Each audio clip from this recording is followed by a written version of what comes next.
ओम नमो भगवते वासुदेवाय। ओम नमो भगवते वासुदेवाय। ओम नमो भगवते वासुदेवाय। नारायणं नमस्कृत्यं नरं चैव नरोत्तमं देवीं सरस्वतीं व्यासं ततो जायामुदीरयेत्। मुखं करोति वाचालं पङ्गुं लङ्घयते गिरिं यत्कृपातमहं वन्दे श्रीगुरुदीनतारिणं परमानन्दमाधवं श्रीचैतन्यईश्वरम्।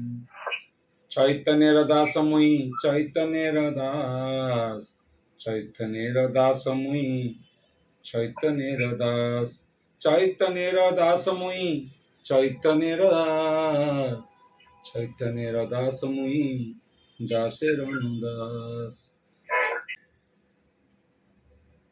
श्रीमद् भागवत महामंच ओडिशा तरफ आज 25 तारीख संध्या रे श्रीमद् भागवतम जी की वास्तव अमल पुराण तांकु नहीं चर्चा अच्छी आमे अच्छी वर्तमान पंचम स्कंदरे। पंचम स्कंदर आमे पाखापाखि 10-11 अध्याय संस्कृत भागवत अनुसार जोठी जड़ भरत जी राजा रघुगुण को तांकर संदेह विमोचन करने सह सह तांको उपदेश देवे। बहुत सुंदर उपाख्यान। तबे मु जानिबा को पाइली जे शंखनाद एवं भजन कर श्रीमती सत्यभामा मिश्र तांको हमर कृतज्ञता। एमती बहु कर्तृपक्ष जो माने विभिन्न सेवा करि आसुचंती बा करूचंती सेमानको हमर प्रणाम। एवं सेमानको निश्चित भाव में भगवान जे कल्याणप्रद जे कल्याण करुणाकर जी वास्तव में कल्याण करती से निश्चित कल्याण करेंगे। एवं तांकर समय जोटा से भागवतों को सेवा देले ता निश्चित भाव में तांकर मनुष्य जीवन सार्थकता आड़ को गोटे गोटे पद निश्चित भाव गणित हम। तेबे पंचम स्कंदरे आमे पहुँचले भागवतम। भागवतम आभिमुख्य को नहीं कहुची कृष्ण स्वधाम उपगते धर्म ज्ञानादिभिसह कलौ नष्ट दृशामेश पुराण अर्क अधुनोदित। जेतबले द्वापर अंतरे भगवान तांकर ये स्वधाम को परिवर्तन कले अर्थात ए धाम को छाड़िले सेति बेले तांको सहित ज्ञान आ धर्म पड़ेला। आपण सब बेले देखिबे समस्ते जानिबे निश्चित भाव सत्य कथा जे धर्म आ ज्ञान बिना ए मही अंधकारमय अंधकार छन्न। गोटे वास्तविक अंधकारता बा प्राक्टिकल अंधकारता गोटे वास्तविक अंधकारता जोटा आम भीतर अंधकारता। धर्म बिना ज्ञान बिना जने चलिबो बा केमिति काहाकू रेफरेंस कर चलिबो तार बेंचमार्क किए।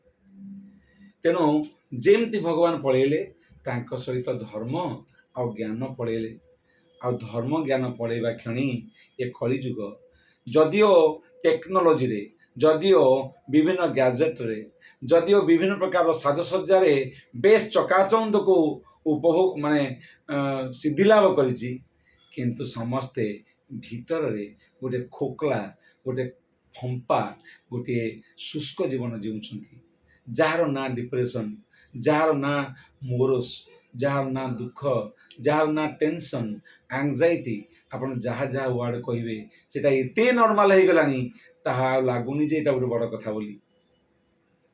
ता माने भगवान कर अस्तित्व बिना भगवान कर आश्रय बिना जीव तार आत्मा को सुखी साराणी। ए भागवत रूपक जल जेतबेले आमे सिंचन करिबा नाम रूपक जल जेतबेले आमे सिंचन करिबा आमर आत्मा पुनः जागृत हब। यही कथा को पाथेय करी आमे श्रीमद् भागवत महामंच ओडिशा तरफ समस्ते आज एकाठी होती आउ पाठ करुचंती श्रीमद् भागवतम र पंचम स्कंद। कृष्ण सूर्य सम माया है अंधकार जहाँ कृष्ण तहाँ नहीं मायार अधिकार। जो कृष्ण सेठी अंधकार रही माया रही ଏଇ କଥାକୁ ପାଥେୟ କରି ଆମେ ସମସ୍ତେ ଶ୍ରୀମଦ୍ ଭାଗବତ ରୂପକ କୃଷ୍ଣକୁ ଆଶ୍ରୟ ନେଉଛନ୍ତି। ଯେମିତି ଗୋଟିଏ ରାଶିରୁ ଅନ୍ୟ ରାଶିକୁ ସଂକ୍ରମଣ କଲେ ସୂର୍ଯ୍ୟ ତାହା ସଂକ୍ରାନ୍ତ ନାମରେ ପରିଗଣିତ ହୁଏ। ଆଉ ଏ ବର୍ଷରେ ଆପଣ ସମସ୍ତେ ଜାଣନ୍ତି 12ଟି ସଂକ୍ରାନ୍ତ ଅଛନ୍ତି, 12ଟି ସଂକ୍ରାନ୍ତ। ସେମିତି ଶ୍ରୀମଦ୍ ଭାଗବତ ରୂପକ ଇଏ ସୂର୍ଯ୍ୟ ବା ଅର୍କ ପୁରାଣ, ଏ ଅର୍କ ପୁରାଣରେ 12ଟି ସ୍କନ୍ଦ ଅଛନ୍ତି। ଗୋଟିଏ ପରେ ଗୋଟିଏ ଆମେ ଯାଉଛନ୍ତି।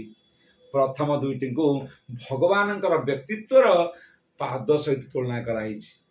ବଡ଼ ସୁନ୍ଦର ଭାବରେ ଶ୍ରୀମଦ୍ ଭାଗବତମ୍ ଯେମିତି କୃଷ୍ଣ ଜଣେ ବ୍ୟକ୍ତି ପୁରୁଷ କୃଷ୍ଣ, ତାଙ୍କ ସହିତ ବଡ଼ ସୁନ୍ଦର ଭାବରେ ତୁଳନା କରାହେଇଛି। ବହୁତ ସୁନ୍ଦର ଉପାଖ୍ୟାନ ଦିଆହେଇଛି। ଆମେ ବର୍ତ୍ତମାନ ପଞ୍ଚମ ସ୍କନ୍ଧରେ ଅଛନ୍ତି। ଡିଟେଲକୁ ଗଲେ ସମୟ ଯିବ ବୋଲି ମୁଁ ସ୍କିପ୍ କରୁଛି। କହିବାର କଥା ଏଇଆ ଯେ ପଞ୍ଚମ ସ୍କନ୍ଧ ଯେଉଁ ଭରତଙ୍କ ବିଷୟରେ କୁହାହେଉଛି, ପ୍ଲିଜ ଧ୍ୟାନ ଦେଇ ଶୁଣନ୍ତୁ। ଏ ଭରତ ଏମିତି ଜଣେ ଭରତ ଯାହାଙ୍କର ନାମରେ ଭାରତବର୍ଷ ହେଇଛି। ଆଉ ଥରେ ମୁଁ କହି ରଖୁଛି, ଏଇ ଭରତ ସେଇ ଭରତ ଯାହାଙ୍କ ନାମରେ ଭାରତବର୍ଷ ହେଇଛି। ଆଗରୁ କ'ଣ ଥିଲା ଆର ନାମ? ଅଜନାଭ ବର୍ଷ। ତାମାନେ ନାଭିଙ୍କର ପୁତ୍ର ଥିଲେ ଇଏ ଭରତ। ଆପଣ ସମସ୍ତେ ଜାଣିଛନ୍ତି ତାଙ୍କର ଭାଇମାନେ କ'ଣ ହେଲେ?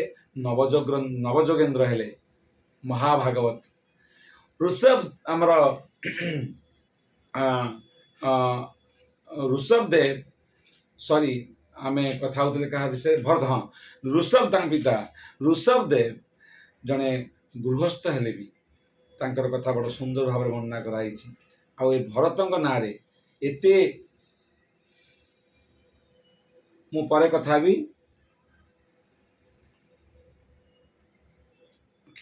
ଏ ଭରତ ଏତେ ଆଙ୍କର ତ୍ୟାଗ, ତେଜ, ତପସ୍ୟା ଏତେ ପ୍ରବଳ ହେଇଛି ଯେ ଆଙ୍କ ନାଁରେ ଭାରତବର୍ଷ ପରବର୍ତ୍ତୀ ସମୟରେ ହେଇଛି। ଏ ତିନିଟା ଭରତ ବିଷୟରେ କୁହାଯିବେ। ଜଣେ ଭରତ, ତାଙ୍କର ତିନିଟା ଜୀବନକୁ ନେଇ କୁହାଯିବ। କେତେ ସୁନ୍ଦର ଚରିତ୍ର ଆପଣମାନେ ପଢ଼ି ସାରିଛନ୍ତି। ନାଭି, ଋଷଭଦେବ, ନବଯୋଗେନ୍ଦ୍ର, ଆପଣମାନେ ସବୁ ପଢ଼ିଛନ୍ତି ବୋଧେ, ଶୁଣିଛନ୍ତି ନିଶ୍ଚୟ।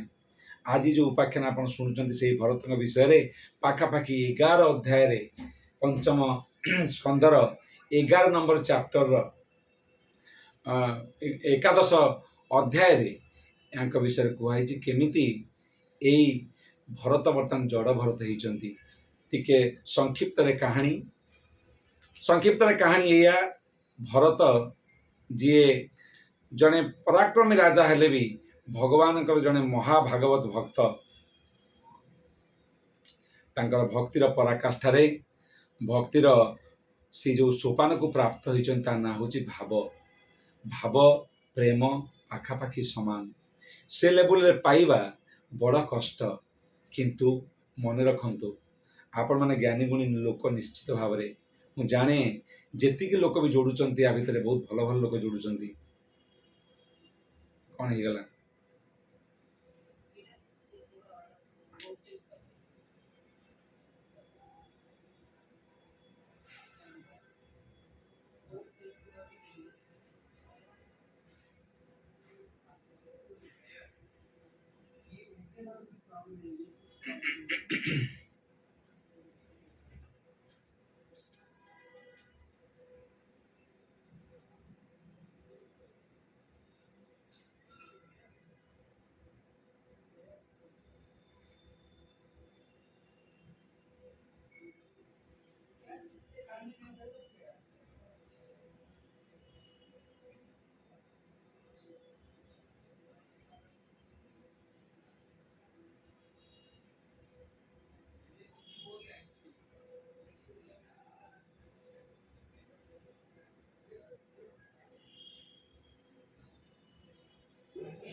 ବସିଥାନ୍ତି ଘରେ, ଆରମ୍ଭ କରନ୍ତୁ। ଏବେ ଶୁଣାଯାଉଛି?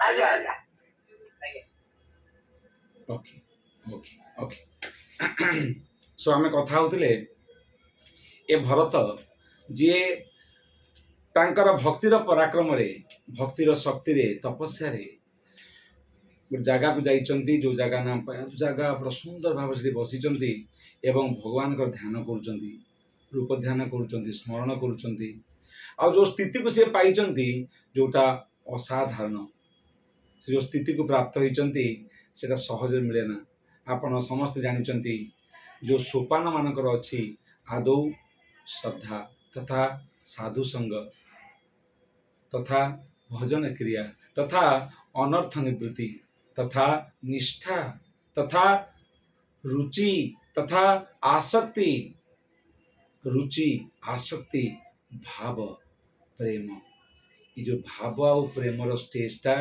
ଭକ୍ତିର ପାଖାପାଖି ସର୍ବୋଚ୍ଚ। ତେଣୁ ଆପଣ ପ୍ଲିଜ୍ ବୁଝି ରଖନ୍ତୁ ଏ କଥାରୁ ଗୋଟିଏ କଥା ଶିକ୍ଷା କରିବା ଉଚିତ ଯେ ଭଗବାନଙ୍କର ଭକ୍ତ ନାଲି ପିନ୍ଧା ଧଳା ପିନ୍ଧା ତିଲକ ମରା କଣ୍ଠିଧାରୀ ଲଣ୍ଡିତ ମସ୍ତକ ବା ବାଳ ପୁଳାଇ ରଖିଥିବା ଲଣ୍ଡା ମସ୍ତକ ହେଇଥିବା ବା ଦାଢ଼ି ପୁଳାଇ ରଖିଥିବା ବ୍ରାଣ୍ଡ ଭକ୍ତ ନୁହେଁ। ଏଇଟା ମୋମେଣ୍ଟ ଟୁ ମୋମେଣ୍ଟ ଚଏସ୍।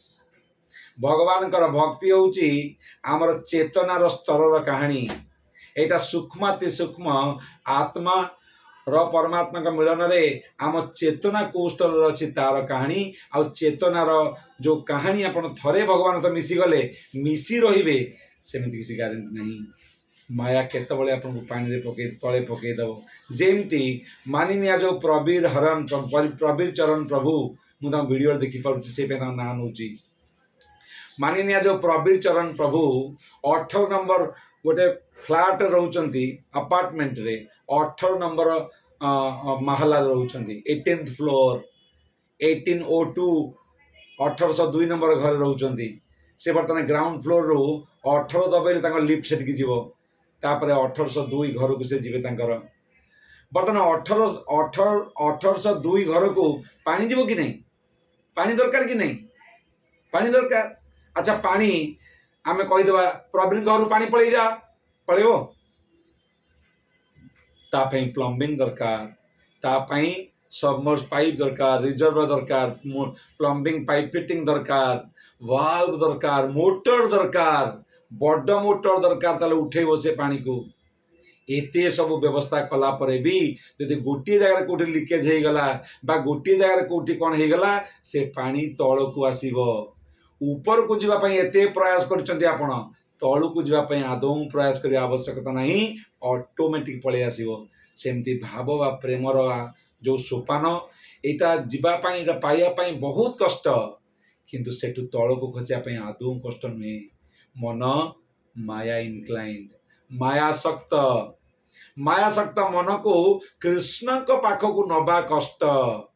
କାରଣ ସ୍ୱାଭାବିକ ରୂପରେ କୃଷ୍ଣଙ୍କର ପଦାର ବିନ୍ଦରେ ମନ ଆଶ୍ରିତ ନୁହନ୍ତି। ଅନନ୍ତ ସମୟରୁ ଅନନ୍ତ ଯୋନିରେ ଜୀବ ଭକ୍ତିକୁ ଛାଡ଼ି ତାର ଭୌତିକ ଆସକ୍ତରେ ମାତି ବୁଲିଛି, ଆହାର ନିଦ୍ରା ଭୟ ମୈଥୁନରେ ମାତିଛି। ମାୟା ମୁଗ୍ଧ ଜୀବେର ନାହିଁ ସ୍ୱତଃ କୃଷ୍ଣ ଜ୍ଞାନ, ମାୟା ମୁଗ୍ଧ ଜୀବର ନାହିଁ ସ୍ୱତଃ କୃଷ୍ଣ ଜ୍ଞାନ। ମାୟା ଯିଏ ମାୟା ଦ୍ୱାରା ମୁଗ୍ଧ ହେଇଛି ତାର କୃଷ୍ଣଙ୍କ ପ୍ରତି ସ୍ୱତଃପ୍ରବୃତ୍ତ ଆସକ୍ତି ନାହିଁ। ତାର ସ୍ୱତଃପ୍ରବୃତ୍ତ ଆସକ୍ତି ମାୟା ଦ୍ୱାରା ବା ମାୟା ଆଡ଼କୁ, ମାୟା ଇନକ୍ଲାଇନ୍ଡ। ଜୀବେର କୃପୟା କହିଲା ବେଦ ପୁରାଣ ବ୍ୟାସ ବା କୃଷ୍ଣ ଏ ବେଦ ପୁରାଣ ଜୀବକୁ କୃପା କରିଛନ୍ତି। ତାହେଲେ ଜୀବ କୌଣସି ମତେ ଭଗବାନଙ୍କର ଆଡ଼କୁ ମୁହିଁବ, ଯାହାକୁ କୁହାଯିବ ଭଗବାନ ଉନ୍ମୁଖ ହବ। ସେଇ ଭଗବାନ ଉନ୍ମୁଖ ହବା ପାଇଁ ଏତେ ସବୁ ଚର୍ଚ୍ଚା, ସବୁ ଜିନିଷ ଆମେ ଯାହା କରୁଛନ୍ତି କେବଳ ଗୋଟିଏ କଥା ପାଇଁ, ସେ ହେଉଛି ଭଗବାନଙ୍କ ଆଡ଼କୁ ବା ଭଗବାନଙ୍କ ଉନ୍ମୁଖୀ ହବା ପାଇଁ ବ୍ୟବସ୍ଥା, ଆଉ କିଛି ନୁହଁ। ଯାହା ଆମେ ସବୁ କରୁଛନ୍ତି ସେଟା ଭଗବାନଙ୍କ ଉନ୍ମୁଖୀ ହବା ପାଇଁ, ଭଗବାନଙ୍କ ଆଡ଼କୁ ମୁହଁ କରିବା ପାଇଁ, ଭଗବାନ ଆଡ଼କୁ ଆପଣେଇବା ପାଇଁ, ଭଗବାନଙ୍କ ଆଡ଼କୁ ଆଗେଇବା ପାଇଁ ବ୍ୟବସ୍ଥା। ତେଣୁ ଯେମିତି ପାଣି ନ୍ୟାଚୁରାଲି ପଳେଇ ଆସୁଛି ତଳକୁ, ସେମିତି ମାୟାର ମୁଗ୍ଧ ଜୀବ ନ୍ୟାଚୁରାଲି ମାୟା ଆଡ଼କୁ ପଳେଇ ଆସିବ। ଯେ ପର୍ଯ୍ୟନ୍ତ କୃଷ୍ଣ ଦ୍ୱାରା ସମ୍ପୂର୍ଣ୍ଣ ଭାବରେ ମଗ୍ନ ନ ହୋଇଛି। ତେଣୁ ସବୁ ଯେତେ ମନ୍ତ୍ର ଅଛି, ସବୁ ମନ୍ତ୍ର ସାର ହେଉଛି କ'ଣ? ସବୁ ମନ୍ତ୍ର ସାର ହେଉଛି କ'ଣ? ଗୋଟିଏ କଥା, ଭଗବାନଙ୍କର ସ୍ମରଣ। ସତତମ୍ ସ୍ମର୍ତ୍ତବ୍ୟ ବିଷ୍ଣୁ ବିସ୍ମର୍ଦ୍ଦବ୍ୟ ନ ଯାତୁଚିତ୍। ଭଗବାନଙ୍କର ସ୍ମରଣ ମତେ ସତତମ ହଉ, ଏଇଟା ହେଉଛି ସବୁଠାରୁ ବଡ଼ ପ୍ରାର୍ଥନା। ୟାଠାରୁ ବଡ଼ ପ୍ରାର୍ଥନା ଆଉ କିଛି ନାହିଁ। ଏମିତି କାହିଁକି ହେଉଛି? ବଡ଼ ଅସୁବିଧା। ଏ ଟେକ୍ନୋଲୋଜି କ'ଣ ହେଉଛି କେଜାଣି? ଓକେ, ଆଜ୍ଞା ଠିକ ତ ଶୁଭୁଛି ଆମକୁ? ନାଇଁ ଆପଣ ଠିକ୍ ଶୁଭାଯାଉଛି ଯେ ମୋ ସ୍କ୍ରିନ୍ଟା ଆଡ଼କୁ ସାଡ଼କୁ ବନ୍ଦ ହେଇଯାଉଛି, କୁଆଡ଼େ ପଳେଇ ଯାଉଛି, ଏମିତି ହେଉଛି। ଆପଣ ଠିକ ଅଛି ଆମ ପାଖରେ। ହଁ ମୁଁ ବୁଝିଲି, ଆପଣଙ୍କୁ ଠିକ୍ ଅଛି, ମୋତେ ଠିକ୍ ନାହିଁ ନା। ଟିକେ ମୋମେଣ୍ଟ ହଉଛି, ଆପଣଙ୍କ ସ୍କ୍ରିନଟା ମୋମେଣ୍ଟ ହଉଛି। ହଁ, ତେଣୁ ନେଟ୍ ଟିକେ ପ୍ରୋବ୍ଲେମ ହେଲା କି ସେମିତି ହଉଛି। ଓକେ, ହେଇପାରିଥାଏ ସେୟା। ତେବେ ଆସନ୍ତୁ, ଆମେ କଥା ହେଉଥିଲେ ଯେ ଜଡ଼ ଭରତର କାହାଣୀ। ଭରତ ବର୍ତ୍ତମାନ ଆସକ୍ତି ଠାରୁ ଉପରକୁ, ନିଷ୍ଠା ଠାରୁ ଉପରକୁ ଭାବ ଷ୍ଟେଜ୍ରେ ପହଞ୍ଚିଛନ୍ତି। ଭାବ ଷ୍ଟେଜ୍ରେ ପହଞ୍ଚିଲା ପରେ ସେ ଭଗବାନଙ୍କୁ ତାଙ୍କ ହୃଦୟରେ ଦେଖିପାରୁଛନ୍ତି। ଏହି ପ୍ରକାର ସ୍ଥିତିରେ ବସିଛନ୍ତି। କି ଆନନ୍ଦ! ଅପୂର୍ବ ସାଧନା କରୁଛନ୍ତି, ଅପୂର୍ବ ଆନନ୍ଦରେ ଅଛନ୍ତି, କାରଣ ଭଗବାନ ହେଉଛନ୍ତି ଆନନ୍ଦ କନ୍ଦ। ଏହି ସମୟରେ ଏମିତି ଭଜନ କରୁ କରୁ 3ଟି ଭରତ କଥା ଆମେ କଥା ହେବା ସଂକ୍ଷିପ୍ତରେ, ଆଉ ବିଶେଷ ଭାବରେ ସନ୍ଦେହ ବିମୋଚନ ଏବଂ ଉପଦେଶାତ୍ମକ ଭାବରେ ଯେଉଁ କଥା କହିଲେ ବି ଜଡ଼ ଭରତ, ତାଙ୍କର ଉପାଖ୍ୟାନକୁ ଯିବା। ଏହି ସମୟରେ ଗୋଟିଏ ହରିଣଟିଏ, ଝିଅ ହରିଣ ବା ମା ହରିଣଟିଏ ଗର୍ଭ ଅନ୍ତଃସତ୍ତ୍ୱା ହେଇଛନ୍ତି, ବା ସେହି ସମୟରେ ହରିଣ କ'ଣ କରୁଛନ୍ତି? ଆସିଛନ୍ତି ପାଣି ପିଇବା ପାଇଁ। ଇଏ ତାଙ୍କର ଧ୍ୟାନରେ ବସିଛନ୍ତି। ଆଉ ସେହି ସମୟରେ ଆପଣ ଜାଣିଛନ୍ତି, ସିଂହର ଗର୍ଜନ ଶୁଣିବା କ୍ଷଣି ସିଏ ଭିତରକୁ ଜମ୍ପ କରିଛନ୍ତି, ଆଉ ପାରିନାହାନ୍ତି। ଯେହେତୁ ଗର୍ଭଧାରଣ କରିଛନ୍ତି, ଅତି କଷ୍ଟ ହେବା ଯୋଗୁଁ ମିସ୍କାରେଜ୍ କରିଛନ୍ତି ଏବଂ ପ୍ରାଣ ତ୍ୟାଗ କରିଛନ୍ତି। କିନ୍ତୁ ଗୋଟିଏ ଛୋଟିଆ ଛୁଆଟିଏ, ନବଜାତ ଶିଶୁ ହରିଣଟିଏ ଯିଏ ମରଣାସନ୍ନ ହେଇକି ପଡ଼ି ରହିଗଲା ବା ଜନ୍ମ ହେଇଛି, ସେହି ସମୟରେ ଅନୁକମ୍ପା ଜାଗ୍ରତ ହେଇଛି ସାଧୁ ମନରେ। ଜଣେ ସାଧୁ ନା, ସେ ସବୁବେଳେ ପାଇଁ କ'ଣ ହେବ? ନିଶ୍ଚିତ ଭାବରେ ଅନୁକମ୍ପା ରଖିବ, ନିଶ୍ଚିତ ଅନୁକମ୍ପା ରଖିବା କଥା ମଧ୍ୟ। ଅନୁକମ୍ପା ରଖିଛି ସିଏ ଭରତ ମହାରାଜ। ଭରତ କହୁଛନ୍ତି, ଆହା, ଏ ଛୁଆଟି ମରିଯିବ କାଳେ, ତାକୁ ଆଣିକି ରଖିଛନ୍ତି। ଏ ପର୍ଯ୍ୟନ୍ତ କାହାଣୀରେ କୌଣସି ଅସୁବିଧା ନାହିଁ। କିନ୍ତୁ ବର୍ତ୍ତମାନ ତାଙ୍କର ଭଜନ କୀର୍ତ୍ତନ ସାଧନାକୁ ବା ତପସ୍ୟାକୁ ଛାଡ଼ି ଆଙ୍କର ସବୁବେଳେ ମନରେ ଚିନ୍ତନ ହେଉଛି, ଆରେ ସେ ହରିଣଟା ଖାଇବ କ'ଣ? ସେ ହରିଣ ପିଇବ କ'ଣ? ସେ ଛୁଆ କାଳେ ଅସୁବିଧାରେ ପଡ଼ିନି ତ? ସେ ଛୁଆ କାଳେ ମୋ କଥା ଭାବୁନି ତ? କାଳେ ମୋର ସଙ୍ଗ ତାକୁ ଦରକାର ନାହିଁ ତ? ଆରେ ସେ ଶୀତ ଥରୁନି ତ? ତା ପାଇଁ ବେଡ଼ସିଟ୍ ଦରକାର ନାହିଁ ତ? ତାକୁ କୁଟା ଦରକାର ନାହିଁ ତ? ତାକୁ କାଳେ ସିଂହ ଆସିଗଲାନି ତ? କ'ଣ ତାର ଅସୁବିଧା ହେବନି ତ? ତାକୁ ଭୋକ କରୁନି ତ? ତାଙ୍କର ଯଜ୍ଞ କରୁଛନ୍ତି ବା ଯେଉଁ ତପସ୍ୟା କରୁଛନ୍ତି, ଯେଉଁ ସୂଚିକ୍ରିୟା ରଖାଯାଇଛି, ସେଠି କେବେ କେବେ ହରିଣ ଆସି ଚାଟୁଛି, ତାକୁ ଚିଡ଼ୁଛନ୍ତି, ଏଇ ବାହାରେଠୁ। କିନ୍ତୁ ମନ ଭିତରେ ଚିଡ଼ୁନାହାନ୍ତି। ମନ ଭିତରେ ଅତି ପ୍ରେମ ରଖିକିରି ଉପରେ ଖାଲି ଚିଡ଼ୁଛନ୍ତି। ମନ ଭିତରେ ଅତି ଆସକ୍ତି ରଖିଛନ୍ତି ଏବଂ ବିଚାର କରୁଛନ୍ତି, ଏ ହରିଣ ମୋର ଆଶ୍ରୟ ନେଇଛି। ବାସ୍ତବରେ ହରିଣ ତାଙ୍କର ଆଶ୍ରୟ ନେଇନି, ଇଏ ହରିଣକୁ ଆଶ୍ରୟ ଦେଇଛନ୍ତି। ଏଇଠି ଭାବିବା ଉଚିତ ଯେ ଆମେ କେବେ କେବେ ଫଲ୍ସ ମାଷ୍ଟର ହେବା ପାଇଁ ଆଗ ଭରି ଦେଉ। କୌଣସି ଅସୁବିଧା ନାହିଁ ଯଦି ସେ ହରିଣର କେୟାର କଲେ, କିନ୍ତୁ ସେ କେୟାରଟା ଏତେ ଆସକ୍ତ ହେବା ଉଚିତ ନୁହେଁ, ଯାହା ତାଙ୍କର ମୁଖ୍ୟ ଡ୍ୟୁଟି ଆଜ ଏ ହ୍ୟୁମାନ୍ ବିଇଂ। ଗୋଟିଏ ଜଣେ ତପସ୍ୱୀ ହିସାବରେ, ଜଣେ ତାଙ୍କର ଯେଉଁ ଧର୍ମ ପ୍ରାକ୍ଟିସ୍ ବା ସାଧନାକୁ ଉପରକୁ ତାଙ୍କର ହରିଣ ସେବାଟା, ହରିଣ ଚିନ୍ତନଟା ବଢ଼ିଗଲା। କୃଷ୍ଣ ଚିନ୍ତନ ହେବା କଥା, କୃଷ୍ଣ ଚେତନମୟ ହେବା କଥା, ବର୍ତ୍ତମାନ ହରିଣ ଚେତନମୟ ହୋଇ ଉଠିଲେ ଭରତ। ୟା ଉପରେ ବହୁତ କଥା କୁହାଯାଇପାରିବ, ଘଣ୍ଟା ଘଣ୍ଟା କୁହାଯାଇପାରିବ, କିନ୍ତୁ ଯେହେତୁ ଆପଣ ସାରିଛନ୍ତି ୟାକୁ ମୁଁ ବ୍ୟାକଗ୍ରାଉଣ୍ଡରେ ରଖୁଛି। ଯାହା ହଉ କ'ଣ ହେଇଛି ନା ହରିଣ ଚେତନମୟ ହେଇ ଭାବୁଛନ୍ତି ମୋ ହରିଣ କଥା କ'ଣ ହେଲା, କ'ଣ ନାହିଁ, ଖାଇଲା କି ନାହିଁ, କୁଆଡ଼େ ଯଦି ପଳେଇଗଲା ତାଙ୍କର ଚିନ୍ତା କହିଲେ ନ ସରେ। ହରିଣ କାହିଁ ଆଉ ଗୋଟେ ବଡ଼ ସୁନ୍ଦର ଭାବରେ ଉପାଖ୍ୟାନ ଏମିତି ହେଇଛି ଯେ ଦିନେ ହରିଣ ଛାଡ଼ି ପଳେଇଗଲା। ହରିଣ ପାଇଁ କ୍ରନ୍ଦନ କରି ବୁଲୁଛନ୍ତି। ତାଙ୍କର ସାଧନା ମାର ବୋଲି ଚିନ୍ତା ଚେତନା ଯିଏ ଭାବ ଷ୍ଟେଜରେ ପ୍ରେମ ଷ୍ଟେଜରେ ଥିଲେ ସେ ଭରତ ଆଜି ହରିଣ ହରିଣ ହେଇ ବୁଲୁଛନ୍ତି, ମୋର ହରିଣ ମୋର ହରିଣ। ତେଣୁ ତିନିଟା ଭରତ କଥା ଆମେ ଆଜି କଥା ହେବା। ଗୋଟିଏ ରାଜା ଭରତ, ଯାହାଙ୍କର ପ୍ରତାପରେ ପ୍ରଭାବରେ, ଯାହାଙ୍କର ପାୱାରରେ, ଯାହାଙ୍କର ପ୍ରେରଣାରେ ଏ ଅଜନାଭ ବର୍ଷ ଭାରତ ବର୍ଷ ହେଇଛି। ତାପରେ ସେଇ ଭରତ ଯିଏ ଭକ୍ତ ଭରତ ହେଇଛନ୍ତି, ଯିଏ ଭାବର ଭରତ ହେଇଛନ୍ତି, ସିଏ ପୁଣି ହରିଣ ଭରତ ହେଇଛନ୍ତି। ଯିଏ ଭଗବାନଙ୍କୁ ଡିଅର ହେବା କଥା ସେ ଡିଅର ହେଇଗଲେ ନିଜେ। ବୁଝୁଛନ୍ତି, ଭଗବାନଙ୍କୁ ଡିଅର ହେବା କଥା, DAR, ଭଗବାନଙ୍କୁ ପ୍ରିୟ ହେବା କଥା, ସେ ନିଜେ ଡିଅର ହେଇଗଲେ। ଭଗବାନଙ୍କର ନୁହଁ, ନିଜେ ଡିଅର ହେଇଗଲେ। ଏତେ ଚେତନାମୟ। ତେବେ କୁହାଯିବ ଯେ ଗୀତାର ଏ ଯେଉଁ ଶ୍ଲୋକ ଥିଲା ଯେ ଯେମିତି ଯେମିତି ଭାବନା ତୁମେ କରିବ ଶେଷବେଳେ ତୁମେ ସେମିତି ସେମିତି ପାଇବ, ସେଇଟା ସତ ହେଇଗଲା କି? ହଁ, ସତ ହେଇଗଲା। କିନ୍ତୁ ଆଚାର୍ଯ୍ୟମାନେ ପ୍ରଶ୍ନ କରିଛନ୍ତି ଏତେ ବଡ଼ ଷ୍ଟେଜରେ ଥିବା ଭରତ ଯିଏ ଭାବର ଷ୍ଟେଜରେ ଥିଲେ ତାଙ୍କୁ କ'ଣ ପାଇଁକା ଭଗବାନ ଗୀତାର ଏ ଯେଉଁ ନିୟମକୁ ଲାଗୁ କରିଦେଲେ? ତାକୁ କ'ଣ କିଛି ଛୁଟ ଦେଲେନି? ନାଇଁ, ଛୁଟ ଦେଲେ ନା ଆଜ୍ଞା। କିନ୍ତୁ ଭଗବାନଙ୍କର ଛୁଟ ଦେବାଟା ବି ବିଶେଷ ହବ। ଯଦିଓ ଭରତକୁ ଗୋଟେ ହରିଣ କରିଦିଆଗଲା କିନ୍ତୁ ହରିଣର ଚେତନାକୁ ହରେଇ ନେଲେ ନା। ଭଗବାନ ଭରତ ଭିତରେ, ହରିଣ ଭିତରେ ଭରତର ଚେତନାକୁ ରଖିଛନ୍ତି। ଦେଖନ୍ତୁ ଏଇ ଅସୁବିଧା ହେଉଛି, ହରିଣ ଭିତରେ ସେ ଭରତର ଚେତନାକୁ ରଖିଛନ୍ତି। ବଡ଼ ସୁନ୍ଦର ଉପାଖ୍ୟାନ।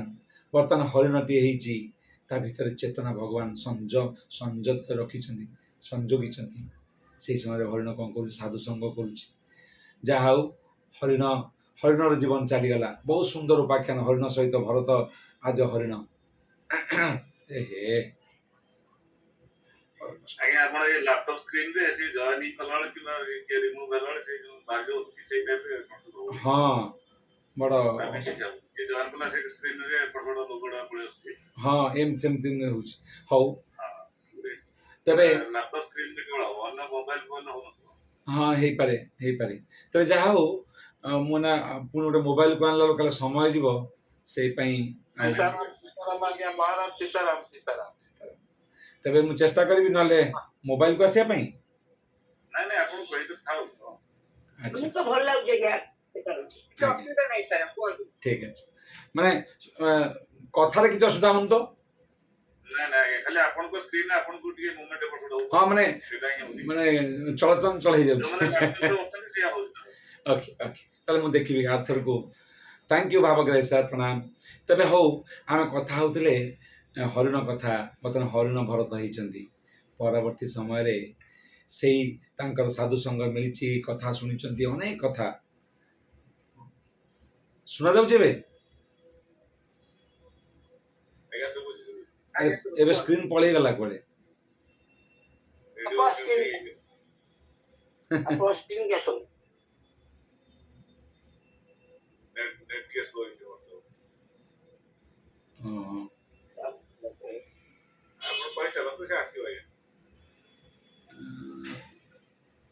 କୃଷ୍ଣ କୃଷ୍ଣ କୃଷ୍ଣ କୃଷ୍ଣ।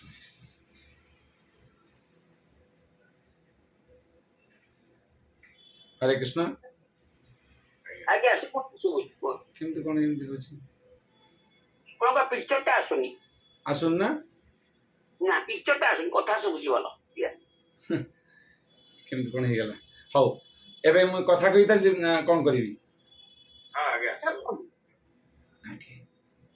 ଏବେ ହରେ କୃଷ୍ଣ।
ଏବେ ଦେଖିଲେ ଆଜ୍ଞା ଆଜ୍ଞା ଏବେ ଦେଖିଲେ ଆଜ୍ଞା ଆଜ୍ଞା ଅଡିଓଟା ଅନମ୍ୟୁଟ କରିଦିଅନ୍ତୁ ଅଡିଓଟା ଆପଣଙ୍କ ଅନମ୍ୟୁଟ ଏବେ ଦେଖିଲେ ଆଜ୍ଞା ଠିକ ଅଛି ଏବେ ଠିକ ହେଲା। ଓକେ ମୁଁ ଏବେ ମୋବାଇଲକୁ ପଳେଇ ଆସିଲି। ଆଜ୍ଞା ତେବେ ହଉ ଆମେ କଥା ହଉଥିଲେ ଭରତ ଯିଏ ହରିଣ ଶରୀରରେ ଥିଲେ ତାଙ୍କର ଜୀବନ କାଳ ସରିଲା, ସଂକ୍ଷିପ୍ତରେ ଆମେ ସାରିଲେ। ଏବେ ଏବେ ଯେଉଁ ଭରତ ଆସିଛନ୍ତି ସେ ମହାଭାଗବତ, ଜଣେ ବ୍ରାହ୍ମଣ ଘରେ ଜନ୍ମ ହେଇଛନ୍ତି। ତାଙ୍କର ପିତା ବ୍ରାହ୍ମଣ ଘରେ ଜନ୍ମ ହେଲେ ବି ଛୁଆଟି ବେଳୁ କୁହନ୍ତିନି ଏଇଟା ହେଉଛି ଭୋନ୍ଦୁ ଭୋନ୍ଦୁ ଭୋନ୍ଦୁ ଭୋନ୍ଦୁ ଗୋଟେ ଶବ୍ଦ ଅଛି, ଭୋନ୍ଦୁ। ସେଇ ପ୍ରକାର ସେ ନିଜେ କୁର୍ମ ପରିକା ତାଙ୍କର ଇନ୍ଦ୍ରିୟକୁ ସଂଯପ୍ତ କରି ରଖିଛନ୍ତି। କୌଣସି ବାହ୍ୟ ଜିନିଷକୁ ଜମା ଆଣିବାକୁ ଦେଉନାହାନ୍ତି ଏ ଡରରେ କି ମୋର ଭାବ ଷ୍ଟେଜରୁ ପତନ ହେଇଛି। କୌଣସି ମୋତେ ଭଗବାନଙ୍କର ଅସୀମ କୃପାରୁ ମୋତେ ଏ ପ୍ରକାର ଚେତନା ମିଳିଛି। ଏବେ ବ୍ରାହ୍ମଣ ଘରେ ମୋତେ ଜନ୍ମ ମିଳିଛି। ମୁଁ ଏ ଜୀବନକୁ କେବେ ବିଫଳ କରିବାକୁ ଦେବି ନା। ଏ ଜୀବନରେ ମୋତେ ଭଗବାନଙ୍କ ଛଡ଼ା ଆଉ କିଛି କରିବା ନାହିଁ। କୌଣସି କାମରେ ତାଙ୍କର ମନ ନାହିଁ, ବା ଜାଣିଥିଲେ ବି କରିବାକୁ ଚାହୁଁନାହାନ୍ତି। ଜାଣି ଶୁଣି ସମସ୍ତେ ବୋକା ଭାବନ୍ତୁ, ଧିକ୍ କରନ୍ତୁ, ତାହେଲେ ସେ କାହା ସହିତ ଆସକ୍ତ ହେବେ ନା। ବାପା ଅନେକ ପ୍ରୟାସ କଲେ ଖାଇବାକୁ ଶିଖେଇବା ପାଇଁ, ପିନ୍ଧିବାକୁ ଶିଖେଇବା ପାଇଁ, ଝାଡ଼ା ବସିବାକୁ ଶିଖେଇବା ପାଇଁ। Evacuation also problem. ତାଙ୍କର ସବୁବେଳ ପାଇଁ ସେ ସବୁବେଳ ପାଇଁ ଅଲଗା ଭାବରେ ରହିବାକୁ ଚେଷ୍ଟା କଲେ। ଜମା କୌଣସି କଥାରେ ସେ ଇଣ୍ଟରେଷ୍ଟ ନ ନେଇ ଏମିତି ବ୍ୟବହାର କଲେ ଯେମିତି ସବୁଠାରୁ ବୋକା ନମ୍ବର 1, ପାଗଳ ପରୀକ୍ଷା। ନା ପିନ୍ଧିବାରେ, ନା ଖାଇବାରେ, ନା ବାଳ କୁଣ୍ଡେଇବାରେ, ନା ଝାଡ଼ା ଯିବାରେ, ନା ଆଚମନ କରିବାରେ। ବେଦମନ୍ତ୍ର ଦୂରର କଥା, ପୂଜା ପଦ୍ଧତି ଦୂରର କଥା, ଏସବୁ ତ ବହୁତ କଥା। ତାଙ୍କୁ ଏ ପ୍ରକାର ସମୟ ଆସିଲା, ଫସଲ ଜଗେଇଲେ। ଆପଣ ଦେଖିନାହାନ୍ତି ମୁଣ୍ଡରେ ମାଠିଆ ପକେଇକିରି ଏମିତି ଗୋଟେ ଫିଜି କରି ରଖିଥାନ୍ତି, ତାଙ୍କୁ ସେଇଆ କଲେ। କିନ୍ତୁ ବାପା ସବୁବେଳେ ଚାହୁଁଥିଲେ ମୋ ପୁଅଟି ମାନେ କିଛି ଶିଖୁ, ଭଲ ଜିନିଷ ଶିଖୁ। ହେଲେ ଇଏ ମହାଭାଗବତ ହେଲେ ଜାଣିଥିଲେ ବି କେବେ ରେସିପ୍ରୋକେଟ୍ କଲେ ନାହିଁ। ବାପା ଚାଲିଗଲେ। ତାପରେ ଭାଇମାନେ ତାଙ୍କୁ ଅସହ୍ୟ ଯନ୍ତ୍ରଣା ଦେଲେ।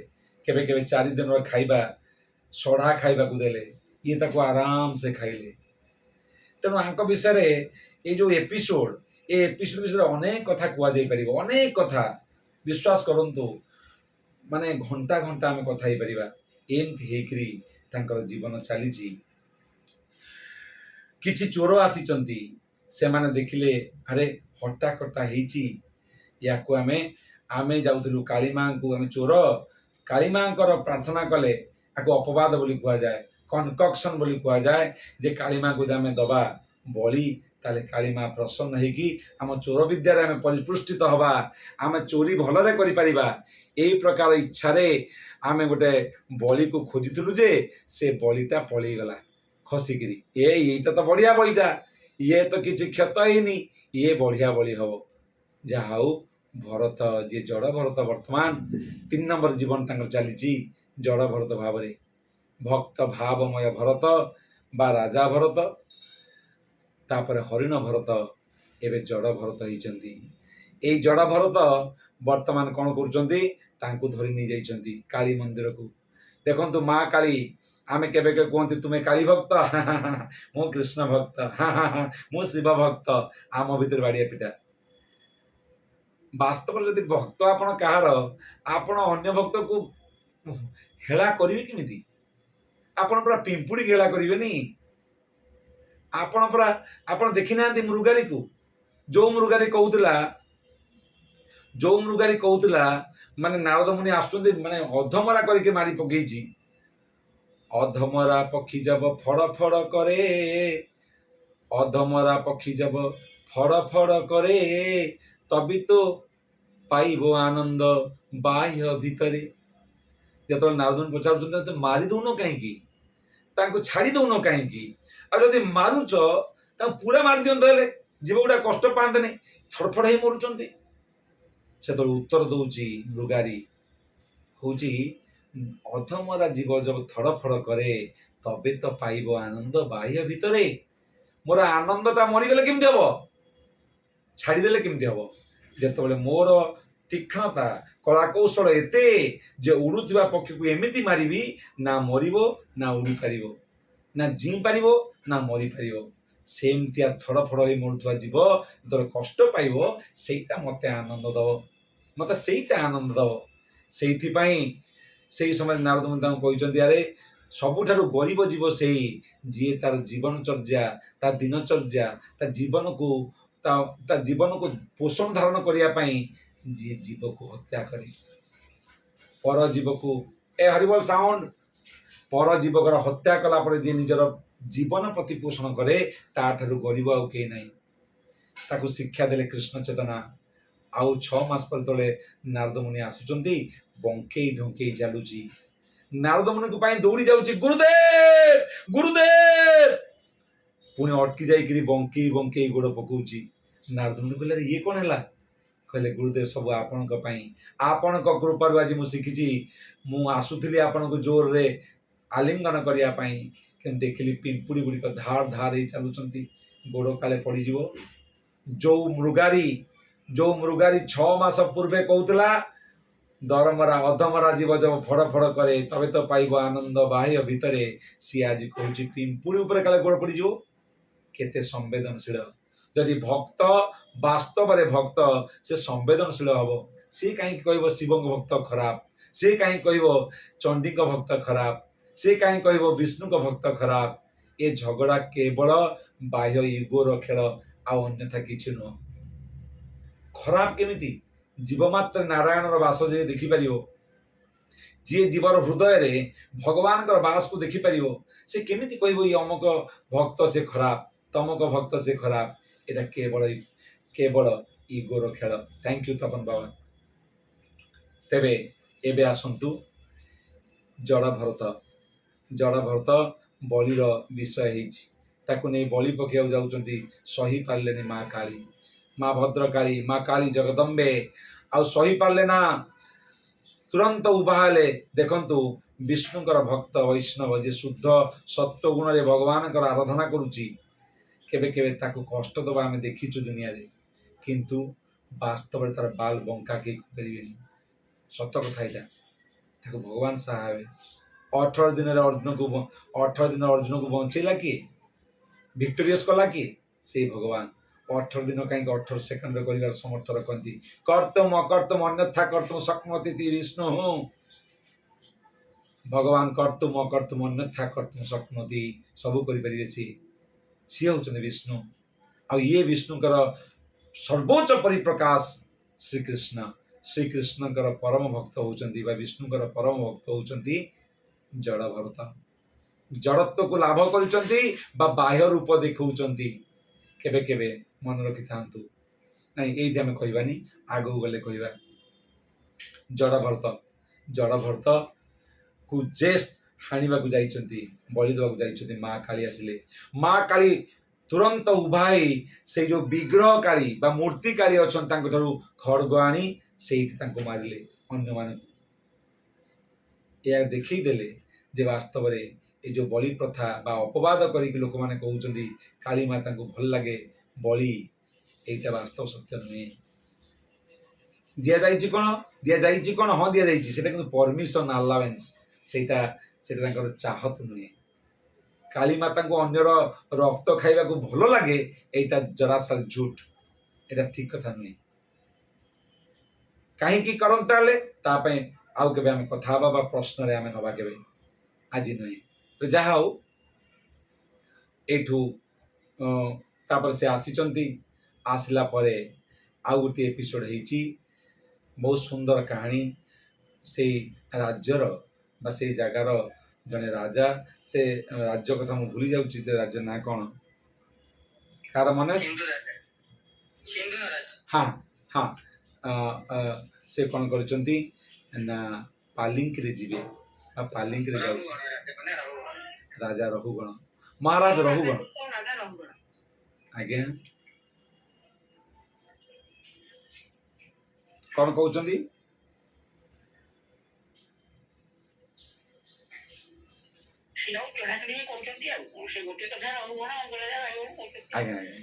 ଆଜ୍ଞା। ସୋ ରାଜା ରହୁଗଣ ସେ ଗୋଟେ ପାଲିଙ୍କିରେ ବସି ଯାଉଛନ୍ତି। ତାଙ୍କୁ ପାଲିକିରେ ନେବା ପାଇଁ 4 ଜଣ ଏପଟ ସେପଟ ହେଇକି ଲାଗିଛନ୍ତି। ଆଉ ରାଜା ଉପରେ ବସିଛନ୍ତି। ତାଙ୍କ ପାଲିକି ନେବା ପାଇଁ ଗୋଟିଏ ଲୋକର କମ୍ ପଡ଼ୁଛି। ଏହି ସମୟରେ ହଟାକଟା ଲୋକକୁ ଦେଖିଛନ୍ତି, କହିଲେ ଆରେ ବା, ଇଏ ତ ଶୂଦ୍ର ସମ ହେଇଛି, ଏଟା ମୂର୍ଖଟା ପାଗଳଟା, ଆକୁ ଲଗେଇଲେ ଏଇ କାମ ଠିକ ହବ। ତାକୁ କାନ୍ଧରେ ଦେଇଦେଲେ। ଯାଉଛନ୍ତି ରାଜା ରହୁଗଣ, ଇଏ ଚୁପଚାପ ସେ କାମ କରୁଛନ୍ତି। ଗୋଟିଏ ସମୟରେ ଇଏ ସେ କାମରେ ବେସୁରା ହଉଛନ୍ତି। 3 ଜଣ ଏମିତି ଗଲାକୁ ଇଏ ଏମିତି ହେଇଯାଉଛନ୍ତି। କାମଟା ଠିକ ସେ ହଉନି। ରହୁଗଣକୁ ଜର୍କ ଲାଗୁଛି, ହଲଚଲ ହଉଛି, ୱବଲିଂ ହଉଛି। ରହୁଗଣ କହିଲେ, ଏ তুমি ଜାଣିପାରୁନ କି ମୁଁ ହଉଛି ମହାରାଜ ରହୁଗଣ, ତମେ ଠିକ ସେ କର। ଏଇଟା ଗୋଟେ ୱାର୍ଣ୍ଣିଂ। କିନ୍ତୁ ଜଡଭରତଙ୍କୁ ଫରକ ପଡୁନି ୱାର୍ଣ୍ଣିଂରେ।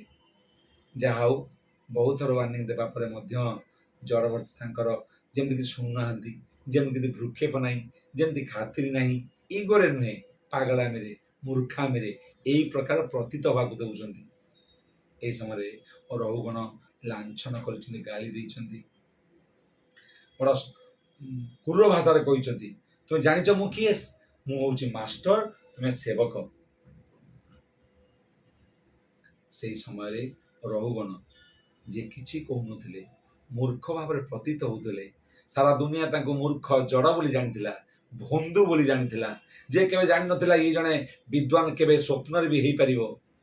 ସେ କହୁଛନ୍ତି ଏମିତି ଅନେକ ଜୀବନ ଗଲାଣି। ଆଜି ଯିଏ ମାଷ୍ଟର, କାଲି ସିଏ ସେବକ। ଆଜି ଯିଏ ସେବକ, କାଲି ସିଏ ମାଷ୍ଟର। ଆଜି ଯିଏ ରାଜା, କାଲି ସିଏ ରଙ୍କ। ଆଜି ଯିଏ ରଙ୍କ, କାଲି ସିଏ ରାଜା। ଏ କଥା କହିବା ପାଇଁ ଚମକି ପଡିଲେ। ତୁମେ ବୁଝିନ କି କିଏ କହୁଛି? ତୁମେ କଣ ଭାବୁଛ? ତୁମର ସାହସ କେତେ? କାରଣ ରାଜା ବର୍ତ୍ତମାନ ଭାବୁଛନ୍ତି ଇଏ ବେଶୀ ବଡ ବଡ କଥା କହୁଛି। ଇଏ ଜଣେ ଶୂଦ୍ର, ୟାକୁ ମୁଁ ସେବା ଦେଇଛି, କୃତଜ୍ଞ ହେବା ପରିବର୍ତ୍ତେ ଇଏ ମତେ ଯୁକ୍ତି କରୁଛି। ଏଇ ପ୍ରକାର ପରିଭାଷା, ବଡ଼ ସୁନ୍ଦର ଉପାଖ୍ୟାନ। କେତେ ସମୟ ପର୍ଯ୍ୟନ୍ତ ଆମେ ଅଛନ୍ତି? ହଁ, ଆଚ୍ଛା, ହେଇଗଲାଣି। ଠିକ ଅଛି, ଠିକ ଅଛି।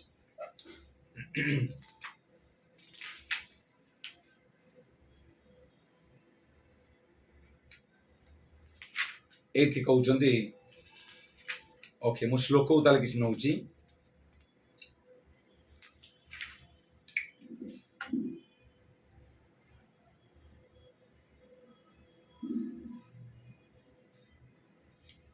ହଁ, ସୋ କଥା ହଉଛନ୍ତି ଯେ ବେସିକାଲି ଦେଖିବାକୁ ଗଲେ କଥୋପକଥନ ଚାଲିଲା ଜଡଭରତ ଆଉ ରହୁଗଣଙ୍କର। ଏଇଟା 10ମ ଅଧ୍ୟାୟ, 5ମ ସ୍କନ୍ଧର 10ମ ଅଧ୍ୟାୟର କାହାଣୀ। ଯେ ମହାରାଜ ରହୁଗଣ ଜଡଭରତଙ୍କର ବାସ୍ତବିକତା ଉପରେ ପରିଚୟ ପାଉଛନ୍ତି। କିଏ ଜଡଭରତ? ଏ ଜଡଭରତ ମାନେ ଏ ପ୍ରକାର କେମିତି କଥାବାର୍ତ୍ତା କହିପାରୁଛି? ଆଉ ଏବେ ଜଡଭରତକୁ ସେ ସମ୍ମାନ ଦଉନାହାନ୍ତି। ସେ ଜଡଭରତ ଉପରେ କ୍ରୋଧାନ୍ୱିତ ହେଇଛନ୍ତି।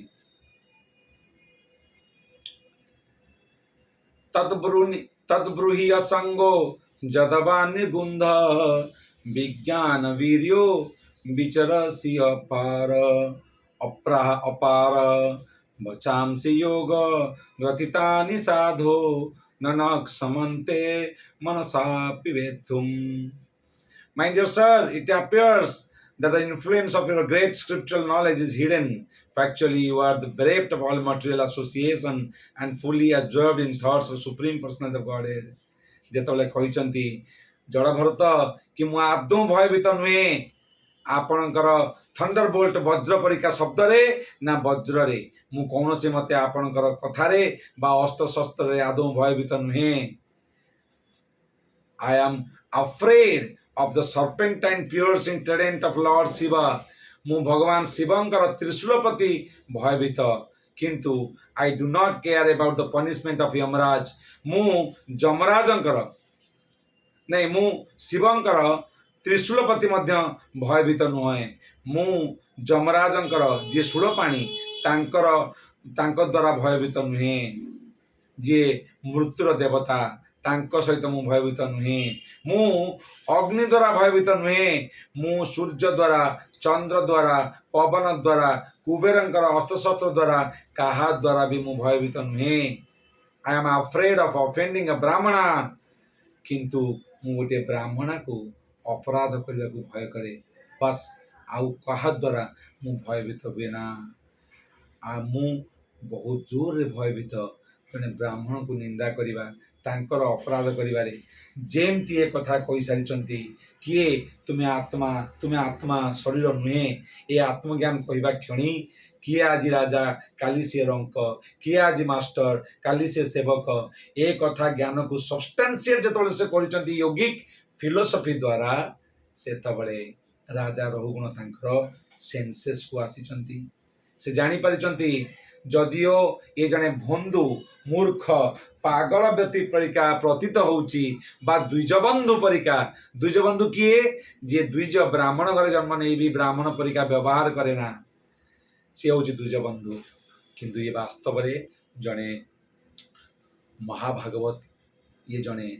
वैष्णव ये जने उच्च स्तर वैष्णव ये जने शुद्ध स्तर वैष्णव यांकर पोजिशन बड़ उन्नत ए कथा को जानिचंती तापरे राजा कहिचंती तुम्हें जने विद्वान देखा जाउच आ तुम्हें जने साधु परिका तुम्हें पागल परिका देखा गले भी तुम्हें वास्तव रे पागल नुहे तुम्हें साधु काले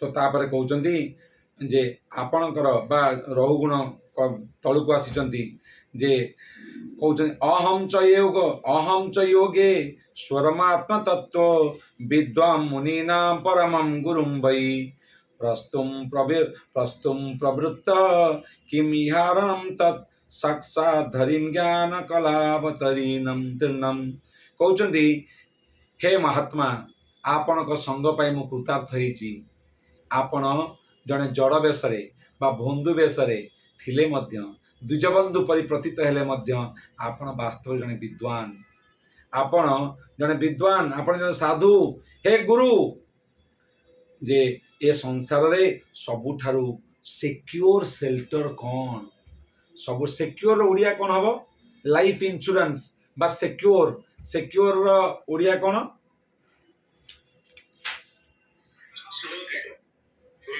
हाँ सबुठार सुरक्षित आश्रयस्थली कौन वास्तव में किए मत सब सुरक्षित आश्रय दे पार अर्थात राजा रहुगुण वर्तमान जड़भरत आश्रय नाक चाहूँगी कथा शुणा चाहूँगी गुरु रूप स्वीकार करने को आसिले पालिंकु तलक खसी वंदना करने को लगे ये हूँ स्थिति सबै लोक निरीक्षणार्थम अव्यक्त लिंगोपचर्त्यपि स्मित योगेश्वराणाम गतिमंद बुद्धि कथम विचक्षित गृहानुबंध Is it not a fact that your good self is the direct representative of Kapila जे आपण एटा कोन सत्य कथा नुहे कि आपण निजे जने कपिल देवंकर रिप्रेजेंटेटिव कहले तांकर प्रतिनिधि नुहंती कि जे कि भगवानकर अवतार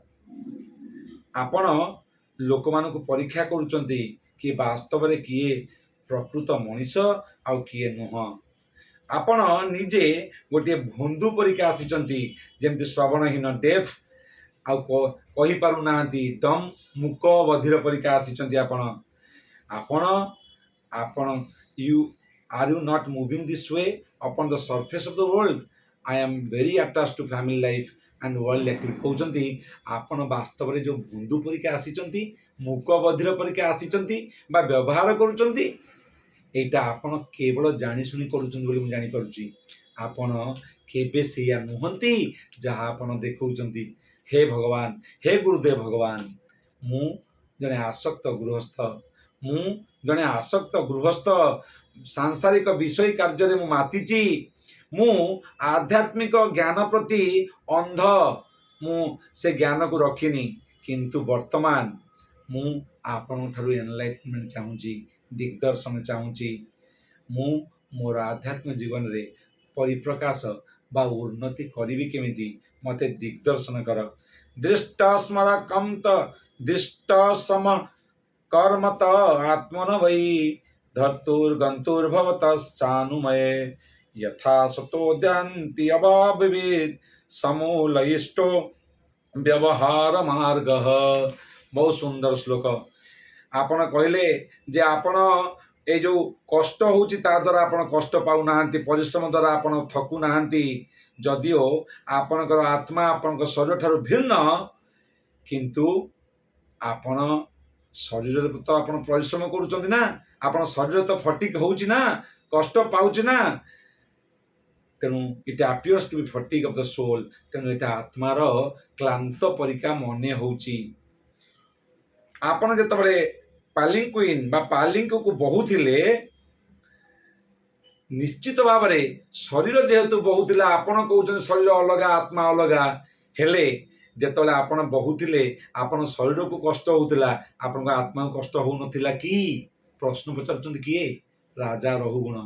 कारण रहुगुण जड़ भरत तांको पूरा नॉलेज देइचंती जे आत्मा कौन, केमिति शरीर अलगा आत्मा अलगा, तांको ऑलरेडी कहि सारिचंती। ए कथा कहिबा परे विभिन्न अलंकार अलंकृत करी तांको गुरुदेव पर स्वीकार कला परे अबिका परिप्रश्न करूचंती रहुगुण महाराज जे आपण कहउचंती आत्मा थके ना, आत्मा दिव्य, किंतु आत्मा शरीर अछि ना, शरीर थकिछि ना, जदि शरीर थकिछि आत्मा थकिनि कि?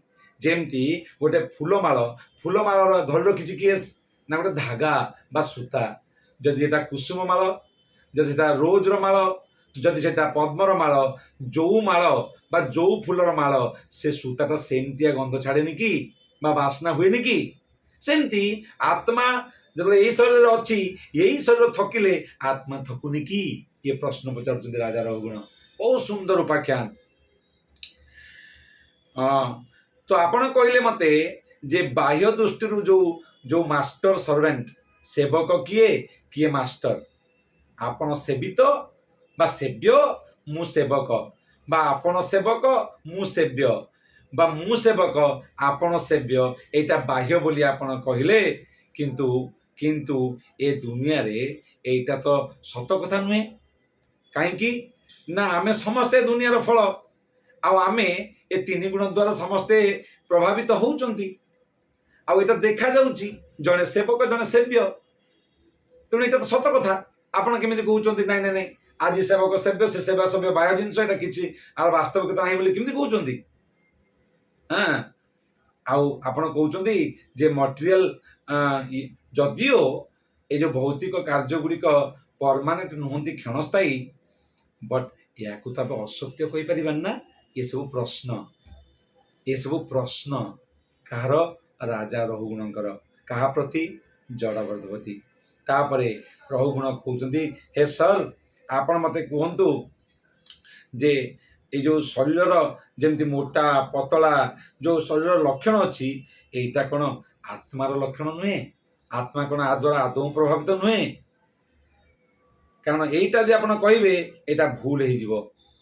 कारण आपण यदि कहिबे जे शरीर आनंद दुखरे आत्मार भागीदारी नाही, ए कथा कहले केमिति हो? आपण जदि गोटे गरम क्षीर रे, हाँ, you may put a pot of milk and rice with in the fire. आपण क्षीर रे गोटे गोटे माने गोटे पॉट अच्छी, पॉट कहले गोटे हांडी, हांडी रे क्षीर अच्छी, ताको हम निया रखिबे। सो बर्तमान कौन हम? पॉट भी गरम हम, जो हांडी टी गरम हम, पात्र टी गरम हम, क्षीर भी गरम होची ना। सेही परि भाबरे बॉडीर जो दुख सुख अच्छी बा इंद्रिय मानकर मनर जो सुख दुख अच्छी, से निश्चित भाव में आत्मा भागीदार होइथिबो बा प्रभावित होउथिबो। कहीं ना आत्मा केबे हेले भी कंप्लीटली डिटाच्ड ए भौतिक आसक्त जीवर शरीर रे हेई न पारे। बहुत सुंदर कथा, बहुत सुंदर कथा। याको केते समय आमे दबा देखिबा, आमे 8:15 हला, ठीक अछि। सो तापर कहउचंती राजा कथा, रंक कथा, जहा जहा से कहले तांको विषय केमिति तार आंटी बा केमिति वास्तव रे फॉल्स ईगो केमिति काम करूची, ता पय सब क्वेश्चन उठी उठिका चलले, सब क्वेश्चन उठी उठिका चलले। लास्ट को कहउचंती, ओ माय डियर लॉर्ड, किए कहउचंती? से रहुगुण जे न विक्रिया विश्वत् सुहृत्सस्य साम्ये न विताभिमतेस्तदापि तवापि महद्विमानात् सुकृताधिमाद्रिन् नांक्ष्यति आद्रुत अपि सुलपाणिः। O my dear lord, you are the friend of supreme personality of godhead. आपण भगवान कर प्रिय, आपण प्रत्येक जीवर प्रिय, आपण समस्त प्रति समान, आपण भौतिक चेतनार ऊर्ध्वरे। जदिओ मु आपण पाखरे अपराध करिछि, आपण को अपमानित करिछि, मु जाने, I know that there is no loss or gain for you due to my insult। किंतु मु जानिछि मोर अपराध पाई कौनसी लॉस नहीं किंबा गेन नहीं, कारण आपण आपण ध्रुवतारे बा दृढ़तारे निष्ठ अछंती, किंतु मु अपराध करिछि बिकज यारी पाई जदिओ मु भगवान का शिवं का परि strong, I shall be vanquished without delay due to my offense at the lotus feet of Vaishnava। महाराज रहुगुण बहुत इंटेलिजेंट थिले एवं सी स्वाभाविक भाव में शुभ फल प्रति आ अशुभ फल प्रति जोटा अपराध आसव, वैष्णव को अपराध कले जो अशुभ फल आसव ता प्रति बड़ सतर्क थिले, सी बहुत अलर्ट थिले। से सी कौन कले जड़भरत को क्षमा मागी नेले। तेणु रहुगुणकर पदकमल आम अनुसरण करी आमे सबुबले अन्यर विशेष भाव में वैष्णव मानकर पदकमल अपराध कर वंचित हवा दरकार। एबे एटा सारा कौन 10म अध्याय सरिले, एबे संस्कृत भागवतम 11 अध्याय आसुचंती, जो थे आपण शुणु कौन कहे। ए श्लोकटी बहुत गुरुत्वपूर्ण। ब्राह्मण उवाच अकोविदः कोविदवादवादान् अकोविदः कोविदवादवादान् वदसि अथो नतिविदान् वदिष्ठ न सूरयो हि व्यवहारमेनं तत्त्वावमर्शेन सहामनान्ति। ओ सुंदर। ब्राह्मण जड़भरत कहले, ब्राह्मण उवाच, जड़भरत जे कि ब्राह्मण परिवार थिले, तेणु ब्राह्मण उवाच, जड़भरत कौन कहले, हे मोर प्रिय राजा, जदिओ आपण विद्वान परीक्षा परिभाषित करुचंती, विद्वान परीक्षा आपनकर बाचसा बा आपनकर कथाबार्ता विद्वान परीक्षा लागुचंती, किंतु अकोविदः, कोविद माने बुद्धिमान, अकोविद माने वास्तव में आपण बहुत बड़ बुद्धिमान नुहंती, डायरेक्ट।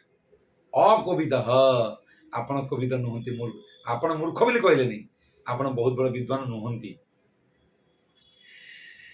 माय डियर किंग, जदिओ आपण बड़ा एक्सपीरियंस अनुभवी आपण भारी ज्ञानी लोक परिका कथबार्ता कहउचंती, किंतु आपण को जने ज्ञानी बा अनुभवी लोक परिका ग्रहण करा जाई परिबो नाही। जने अनुभवी जने विद्वान लोक ए परिका कथा हुए नाही, जे मास्टर आ सर्वेंट भौतिक पेन प्लेजर एवं आत्मा सहित संपर्क को सी केबे भी ए प्रकार कंक्लूजन बाहर करे नहीं। They are simply external activities, ये सबू बाह्य कर्म, ये सबू बाह्य।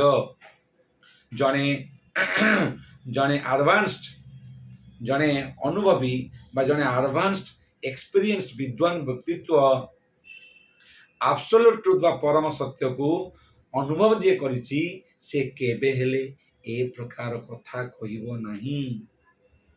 जेमती आपण गीता देखिथिबे, कृष्ण मध्य अर्जुन को चास्टाइज करुचंती, तू बड़ विद्वान भलिया कथार्ता करुचु, किंतु वास्तव तू विद्वान नहीं। सेम त्या कथा गुरु सबु बेले, गुरुंकर गोटे अर्थ होची, साधुंकर गोटे अर्थ होची कटिंग करिवो, जे भूल जिनस को कटिंग करिवो, जे आसक्ति को कटिंग करिवो, ये होची साधु। सत कथा पाई से असत को कट करिवो। रहुगुण राजा हेले भी वर्तमान गुरुर पोजिशन को नहीं जड़भरत कहउचंती, तुमे विद्वान परीक्षा कथबार्ता हेले मध्य, जन अनुभव परीक्षा कथबार्ता हेले मध्य, जदि आपनकर अनुभव थांता परम पुरुष भगवान संपर्क सहित, ताल तुम्हें ए प्रकार कथबार्ता करंत नहीं। बहुत सुंदर उपाख्यान। तथैव राजन् उरुग्राह मेध वितान विदोरु विजन्मिभृतेषु न वेदवादेषु हि ततो विदावाद प्रायेण साधो नु चकासि साधु।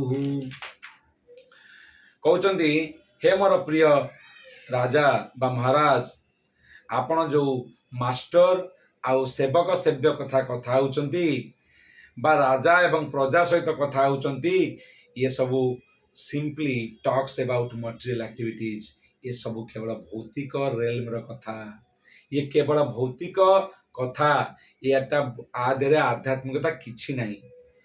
जो माने व्यक्ति जो माने भौतिक कार्य रे बड़ा आसक्त से माने वेद को पढ़ती। भावंतु वेद रे एक कथा कुहाई भारी बड़ लाछन लगेले वेद उपर आज्ञा मु आपन कहबी। हाँ से माने ए भौतिक सैक्रिफाइस बलि बा त्याग उपर विश्वास करती, ताहले तांगर भौतिक इंद्रिय तृप्ति हब। कारण ये जो व्यक्ति माने एमानकर स्पिरिचुअल एडवांसमेंट देखा दे नहीं बा मैनिफेस्ट हे नहीं। प्लीज शुणु, ये जड़ भरत वेद को मध्य लाछन लगेले। आपन कहे वेद को केमती लाछन लगाउछंती। इवन श्री कृष्ण गीता को यदि आप लक्ष्य करेंगे, से कहते त्रैगुण विषय वेदा निस्त्रैगुण भव अर्जुन। हे अर्जुन, ये वेदटा तीन गुण बा भौतिक कनसेप्शन उपरे प्राधान्य दिए। तेणु तुम वेदर ऊपर को जाई भक्ति को आस, भक्ति भगवान को भल पाइया लेवल आस, जोटा तीन गुणर बहिर्भूत बा तीन गुणर ऊर्ध्वरे, जहाँ को ट्रांसेंडेंटल कहा जाए, जहाँ को चिन्मय बोली कहा जाए, जहाँ को विशुद्ध सत्व बोली कहा जाए। वेद 95% लोक यही प्रकार काम रे मस्त रहिबे बोली तांको पाई व्यवस्था देइचंती। ता माने नुआ वेदरे निस्त्रय गुण नाही, किंतु मेजॉरिटी लोक सही प्रकार स्थिति रे नाहंती बोली वेद तांको सही प्रकार परिभाषा रे बुझेइचंती, जो द्वारा से माने टिके माइंड को पैसिफाई करी करी उन्नत करिवे। किंतु प्योर विशुद्ध सत्वटा भागवत उपनिषद गीतोपनिषद बा भगवत गीता रे डायरेक्टली कुआई। जदिओ वेदर लक्ष्य मध्य सेया, किंतु वेदरे घुमाई फिरे कुआई। ताले समस्त को आकोमोडेट करा जाई परिबो। कर्मी, ज्ञानी, जोगी, कर्मी, कर्म जोगी, निष्काम, सकाम, ज्ञानी, योगा रूढ़, योगा विमुक्षु, समस्त को नहीं चलो वेद। तेणु वेद समस्त को आड्रेस करने जो सबू कथा को नहीं आनिक रखी। ता माने नुह वेदर फल हूँ तीन गुण भितर, ना ना ना, वेद तीन गुण कथा कहती कहीं 95% लोक ये तीन गुणर भितर बा तीन गुण भितर रहा चाहती। तेणु तीन गुण विषय वेदा, त्रैगुण विषय वेदा, निस्त्रय गुण भवार्जुन। त्रैगुण विषय वेदा, निस्त्रय गुण भवार्जुन। से कहुई ये तीन गुण सहित वेदर कथा निस्त्रय गुण भव। से कहते ये वेद कथा जो कौच, ये वेद एथि भी कहते जे अरे प्रभु क्लास क्लास रे, प्रभु क्लास रे, प्रभु क्लास रे अछि।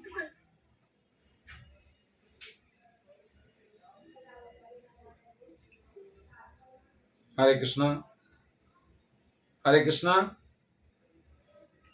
हरे कृष्ण। आज्ञा तेबे यही प्रकार भाव एबे आसंतु कंक्लूड को जीवा, कारण 23 ही गलानी। एबे ए अध्याय के आरंभ होइचंदी बहुत सुंदर भाव एबे श्लोक को बेसी न नहीं मु आपन का स्टोरीटा को स्टोरी फॉर्म रे एटलीस्ट शेष करने चेष्टा करूची बा कहिया को चेष्टा करूची।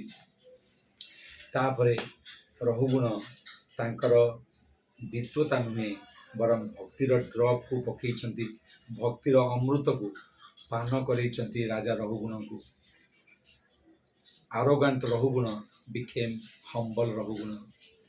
आउ वेदर, गीतार, भागवतमर, आध्यात्मिकतार, धर्मर लक्ष्य होया। Depressed Arjuna become devotional Arjuna, confused Arjuna become confident Arjuna. Arrogant Rahugana becomes humble Rahugana. ଇଏ ହେଉଛି ବାସ୍ତବରେ ଧର୍ମର ଲକ୍ଷ୍ୟ, ବାସ୍ତବରେ ଭକ୍ତିର ଲକ୍ଷ୍ୟ, ଏଜୁକେସନ ଲକ୍ଷ୍ୟ, two make us humble yet profound। ଆମର ଜ୍ଞାନ ବଢ଼ିବା ଅର୍ଥ ନୁହେଁ ଆମର ଅହଙ୍କାର ବଢ଼ିବ। ଅହଙ୍କାର ବଢ଼ିବା ସ୍ୱାଭାବିକ। ଜ୍ଞାନର ପରିଭାଷା ହେଉଛି ଅହଙ୍କାରକୁ କାଟି ଜ୍ଞାନର ବର୍ଦ୍ଧନ, ଭକ୍ତିର ବର୍ଦ୍ଧନ। ଇଏ ହେଉଛି ଭକ୍ତିର ବହୁତ ବଡ଼ ଅବଦାନ ଆମ ଜୀବନ ପାଇଁ। କାରଣ ଏଇଟା ବିଶୁଦ୍ଧ ସତ୍ୱକୁ ଯିବ। ତପସ୍ୟା କରିବା ଲୋକ ତପସ୍ୟା କିଏ କରେ ବା ତପସ୍ୟା କୋଉ ଗୁଣରେ କରାଯାଏ? ରଜୋଗୁଣରେ କରାଯାଏ। ତପସ୍ୟାଟା ରଜୋଗୁଣରେ। ତେଣୁ ଦେଖିବେ ଦୁର୍ବାସା ମୁନି ଭାରି କ୍ରୋଧୀ। ଆରେ ସେ ତ ଭକ୍ତ, କ୍ରୋଧୀ କାହିଁକି? କାରଣ ତପସ୍ୟା କରୁଛନ୍ତି ନା, ତପସ୍ୟା ଗୋଟେ ହିଟ୍ ଦିଏ। ସେଟା ତ ରଜୋଗୁଣର ଆକ୍ଟିଭିଟି, ସେ ଆପଣଙ୍କୁ କ୍ରୋଧ କରେଇବ। କାରଣ ରଜ କାମ କ୍ରୋଧ କୋଉଠୁ ଆସିବ? ରଜୋଗୁଣ ସମୁଦ୍ଭବ। ସେଇଥିପାଇଁ ଦୁର୍ବାସା ବହୁତ ରାଗି। ଆପଣ ବୁଝନ୍ତୁ ଏସବୁ ତିନି ଗୁଣରେ, କିନ୍ତୁ ଭକ୍ତିଟା ନିଶ୍ଚୟ ଗୁଣ, ତିନି ଗୁଣର ଊର୍ଦ୍ଧ୍ୱରେ ବା ଗୁଣାତୀତ ଭକ୍ତି। ଯେଉଁ ଭକ୍ତି ଦ୍ୱାରା ମଣିଷ ବାସ୍ତବରେ ବିନମ୍ରତାର ସହିତ ମାନବ ସମାଜ ପାଇଁ, ନିଜ ପାଇଁ ପ୍ରେମର ସମୁଦ୍ଭବ କରିପାରିବ। ସେଇଟା ହେଉଛି ଭକ୍ତିର ରାସ୍ତା। ତେଣୁ ଭକ୍ତି ହେଉଛି ଅଭିଧେୟ ସମ୍ବନ୍ଧ, ଅଭିଧେୟ ପ୍ରୟୋଜନ। ପ୍ରୟୋଜନ ହେଉଛି ପ୍ରେମ, ସମ୍ବନ୍ଧ ହେଉଛନ୍ତି ଭଗବାନଙ୍କ ସହିତ ସମ୍ପର୍କ, ଯାହାକୁ ଆମେ ସାଧନା ବୋଲି କହିବା। ଯେ ଅନେକ ସମୟ ଧରି, ଅନନ୍ତ ସମୟରୁ ମୁଁ ଅନେକ ବ୍ୟକ୍ତି, ବସ୍ତୁ, ବ୍ୟବସ୍ଥା, ବୁଦ୍ଧି, ବିଚାରକୁ କରିଆସିଛି, ହେଲେ ମୋତେ ଆନନ୍ଦ ମିଳିନି। ବର୍ତ୍ତମାନ ମୁଁ ମୋର ମନର ଈଶ ମନ୍ମଥ, ମନର ଈଶ ମନୀଷ, ଜଗନ୍ନାଥ ବା ମଦନ ମୋହନକୁ ମୋ ଜୀବନର ଡୋରି ସମ୍ପୁଛି। ଦୀନବନ୍ଧୁ ଦୀନାନାଥ ମେରେ ଡୋରି ତେରେ ହାତ। ତାହେଲେ କ'ଣ ହବ? ଆପଣ ମୋ ମନରୁ ରାଜହଂସକୁ ଆପଣଙ୍କର ପାଦ କମଳ, ଯେଉଁ ପାଦ ପଦ୍ମ ରୂପକ କମଳ ଅଛି ତାରି ଚାରିପଟେ ବୁଲାନ୍ତୁ। ତାହେଲେ ମୋ ମନ ନିଶ୍ଚିତ ଭାବରେ ପ୍ରଫୁଲ୍ଲିତ ରହିବ, ଶାନ୍ତ ରହିବ। ଆଉ ସେଇ ଶାନ୍ତ ମନ ଦ୍ୱାରା ଖାଲି ଶାନ୍ତି ନୁହେଁ, ମୁଁ ଆନନ୍ଦ ପ୍ରାପ୍ତ ହେବି। ନହେଲେ ଏ ସଂସାରରେ କୌଣସି ବସ୍ତୁ ନାହିଁ, ବ୍ୟକ୍ତି ନାହିଁ, ବ୍ୟବସ୍ଥା ନାହିଁ, ବୁଦ୍ଧି ନାହିଁ, ବିଚାର ନାହିଁ, ଯିଏ ମୋ ମନ ରୂପକ ଶୈତାନକୁ ଠିକ୍ କରିଦେଇପାରିବ। ମନ ଶିକ୍ଷା ଦେଇଛନ୍ତି କିଏ? ରାଜା ରହୁଗୁଣ ଜଡ଼ଭରତ। ମନ କେମିତି, ଆଉ ବାସ୍ତବରେ ମନ ବିଷୟରେ ବହୁତ କଥା କୁହାଯାଇଛି ଅଧ୍ୟାୟରେ। ଆଉ ମନ ଉପରେ ଗୋଟେ ସମ୍ପୂର୍ଣ୍ଣ ସେମିନାର କରାଯାଇପାରିବ ଏ ଅଧ୍ୟାୟରେ। ବହୁତ ସୁନ୍ଦର ଉପାଖ୍ୟାନ।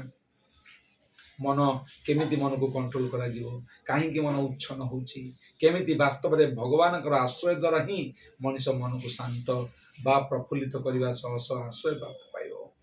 ବହୁତ ସୁନ୍ଦର ଭାବରେ ଭକ୍ତିର କଥା କୁହାଯାଇଛି। ଜଡ଼ଭରତ ଏଇଠି ତାଙ୍କର ମନୁଷ୍ୟ ଜୀବନର ସର୍ବୋଚ୍ଚ ପରାକାଷ୍ଠାକୁ ରାଜା ରଘୁଗୁଣଙ୍କୁ ଟ୍ରାନ୍ସମିଟ୍ କରିଛନ୍ତି। ଶିକ୍ଷା ଅନେକ ସମୟରେ ଭଗବାନଙ୍କର ମହାନ ଭକ୍ତମାନେ, ଯାହାକୁ ମହାଭାଗବତ କୁହାଯିବ, ସେମାନେ କେବେ କେବେ ଏ ପ୍ରକାର ବ୍ରହ୍ମବନ୍ଧୁ ପରି, ପାଗଳ ବନ୍ଧୁ ପରି ଯାଇଥାଇ ପାରନ୍ତି। ସବୁ ପାଗଳ ବନ୍ଧୁ ମହାଭାଗବତ ନୁହନ୍ତି, କିନ୍ତୁ କିଏ ହେଇଥିବ ଆମେ ଜାଣିବା କେମିତି? ତେଣୁ କେବେ କେବେ ଭଗବାନଙ୍କର ମହାଭାଗବତ ମାନେ ଏ ପ୍ରକାର ଅବସ୍ଥା, ଏ ପ୍ରକାର ସ୍ଥିତିକୁ ଥାଇ ମଧ୍ୟ ଜଗତରେ ବନ୍ଧୁ ବା ଜଗତରେ ଅନ୍ଧ ବଧିର ହୋଇ ବୁଲୁଛନ୍ତି, ମୂକ ବଧିର ହୋଇ ବୁଲୁଛନ୍ତି। ତେଣୁ କାହାକୁ ଅପରାଧ କରିବା ଦ୍ୱାରା କେଉଁଠି ଯାଇକି ମୋର ଗତି ହେବ ତାହା ଆମେ ନ ଜାଣିଥିବାରୁ ଆମେ ଯଥେଷ୍ଟ ସତର୍କ ରହିବା ଆବଶ୍ୟକ। ଆଉ ଆମେ ଶିଖିଲେ ଭରତ ରାଜା ଯିଏ ଭାବର ଅଧିକାରୀ ଥିଲେ, ସେ କେମିତି ସଙ୍ଗର ଅଭାବରେ, ଆଉ ଗୋଟେ କଥା ହେଉଛି ସଙ୍ଗ, ଏଠି ମଧ୍ୟ ଆସିବ ନିକିଚ୍ଛିତ ସେବା ମହତ୍ ସେବୟା, ସେବାର ଅଭାବ, ସଙ୍ଗର ଅଭାବରୁ ଜୀବ ଯେଉଁ ସ୍ଥିତିରେ ଥାଉ ନା କାହିଁକି ତାର ପତନ ହେବାର ସମ୍ଭାବନା ଅଛି। ତେଣୁ ସେବା ଆଉ ସଙ୍ଗ ଏ ଦୁଇଟାକୁ ଜୀବ କେବେ ଛାଡ଼ିବା ଉଚିତ ନୁହେଁ। ଯଦି ବାସ୍ତବରେ ଆଧ୍ୟାତ୍ମିକ ପ୍ରଗତି କରିବାକୁ ଅଛି, ସେବା ଆଉ ସଙ୍ଗକୁ ନ ଛାଡ଼ିବା ଆବଶ୍ୟକ। ସେଇଥିପାଇଁ କୁହାଯାଏ ଦିଟା ଜିନିଷ, ଗୋଟେ ହେଉଛି ଚଏସ୍, ଆଉ ଗୋଟେ ହେଉଛି ସାଧନା। ଚଏସ୍ ଭଲ ନ ନେଲେ ତାକୁ କନସିକ୍ୱେନ୍ସ ଭୋଗିବାକୁ ପଡ଼ିବ। ସାଧନା ଭଲ ନ କଲେ ତାର ଜୀବନଟା ଅଶୁଦ୍ଧ ହେବ। ତେଣୁ ଦିଟାକ ଜିନିଷ ଠିକ୍ ହେବା ଦରକାର। ଜଣେ ଭଲ ବାବା ଜଣେ ଭଲ ଚଏସ୍ ନେବ ଗ୍ୟାରେଣ୍ଟି ନାହିଁ।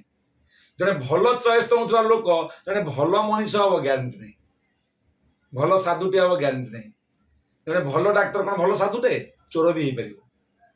ଡାକ୍ତର ପ୍ରୋଫିସିଏଣ୍ଟ, ସ୍କିଲଫୁଲ, ତା ହାତରେ ଯାଦୁ ଅଛି, କିନ୍ତୁ ଚୋର ହେଇପାରେ, ତସ୍କର ହେଇପାରେ, କାମୁକ ହେଇପାରେ, ନାର୍ସିସିଷ୍ଟ ହେଇପାରେ, ହେଇନପାରେ? ହେଇପାରେ। ଜଣେ ସାଧୁ, ଭଲ ସାଧୁ, ସେ କ'ଣ ଭଲ ଡିସିସନ ସବୁ ନେଇପାରୁଛି? ନା, ନ ନେଇପାରେ। ତେଣୁ ଦିଟାକ ଜିନିଷ, ମତେ ଭଲ ସାଧୁ ବା ଭଲ ସାଧକ ହବାର ଅଛି, ଆଉ ଭଲ ଡିସିସନ ହବାର ଅଛି। ସେ ଡିସିସନଟା ସାଧନା ମତେ ହେଲ୍ପ କରିପାରେ, ବା ସାଧନା ମତେ ହେଲ୍ପ କରିବ, ବା ଭଲ ଡିସିସନଟା ମତେ ସାଧନାରେ ମଧ୍ୟ ହେଲ୍ପ ହେଇପାରିବ। ପରିପୂରକ ହେଇପାରନ୍ତି, କିନ୍ତୁ ଦିଟାକ କରିବାର ଆବଶ୍ୟକତା ଅଛି। ସେଇଥିପାଇଁ ଭଲ ଡିସିସନ ଷ୍ଟେବୁଲ ହେଇକି ନେବେ ବୋଲି ଆମର ସାଧୁ ସନ୍ଥ ମାନେ, ଟିକେ ଭିଡ଼ିଓକୁ ଆସିଲେ 8:30 ହେଲାଣି, ଆମେ 5 ମିନିଟରେ କଣ୍ଟ୍ରୋଲ କରିବା। ଯଦି ଆସିପାରିବେ ପ୍ଲିଜ ଆସନ୍ତୁ। ତେଣୁ ସାଧୁ ସନ୍ଥ ମାନେ କ'ଣ କରୁଛନ୍ତି ଦେଖନ୍ତୁ। ସମସ୍ତେ ଟିକେ ଭିଡିଓକୁ ଅନ୍ କରନ୍ତୁ। ସାଧୁ ସନ୍ଥ ମାନେ କ'ଣ? ଥ୍ୟାଙ୍କ ୟୁ ପ୍ରବୀର ପ୍ରଭୁ, ଥ୍ୟାଙ୍କ ୟୁ ପିକେ ସାର୍। ଅନ୍ୟମାନଙ୍କୁ ଅନୁରୋଧ, ସମସ୍ତେ ଟିକେ ଆପଣମାନଙ୍କର ଭିଡିଓକୁ ଅନମ୍ୟୁଟ କରନ୍ତୁ। ସ୍ୱାମୀଜୀ ମହାରାଜ କିଛି ଆପଣଙ୍କୁ ସନ୍ଦେଶ ଦେବେ। Thank you. ସେଇଥିପାଇଁ ସାଧୁ ସନ୍ଥ ମାନେ ଆମକୁ ସ୍ଥିରୀକୃତ ହେବା ପାଇଁ, ଷ୍ଟେବଲ ହେବା ପାଇଁ, ଆମକୁ ଠିକ୍ ଚଏସ୍ ନେବା ପାଇଁ, ଚଏସ୍ଟା ଠିକ୍ ନେବା ପାଇଁ ଗୋଟେ ପ୍ଲାଟଫର୍ମ ଦେବା ପାଇଁ ସେମାନେ କ'ଣ କରିଛନ୍ତି? ବର୍ଣ୍ଣ ଆଉ ଆଶ୍ରମ ଦେଇଛନ୍ତି।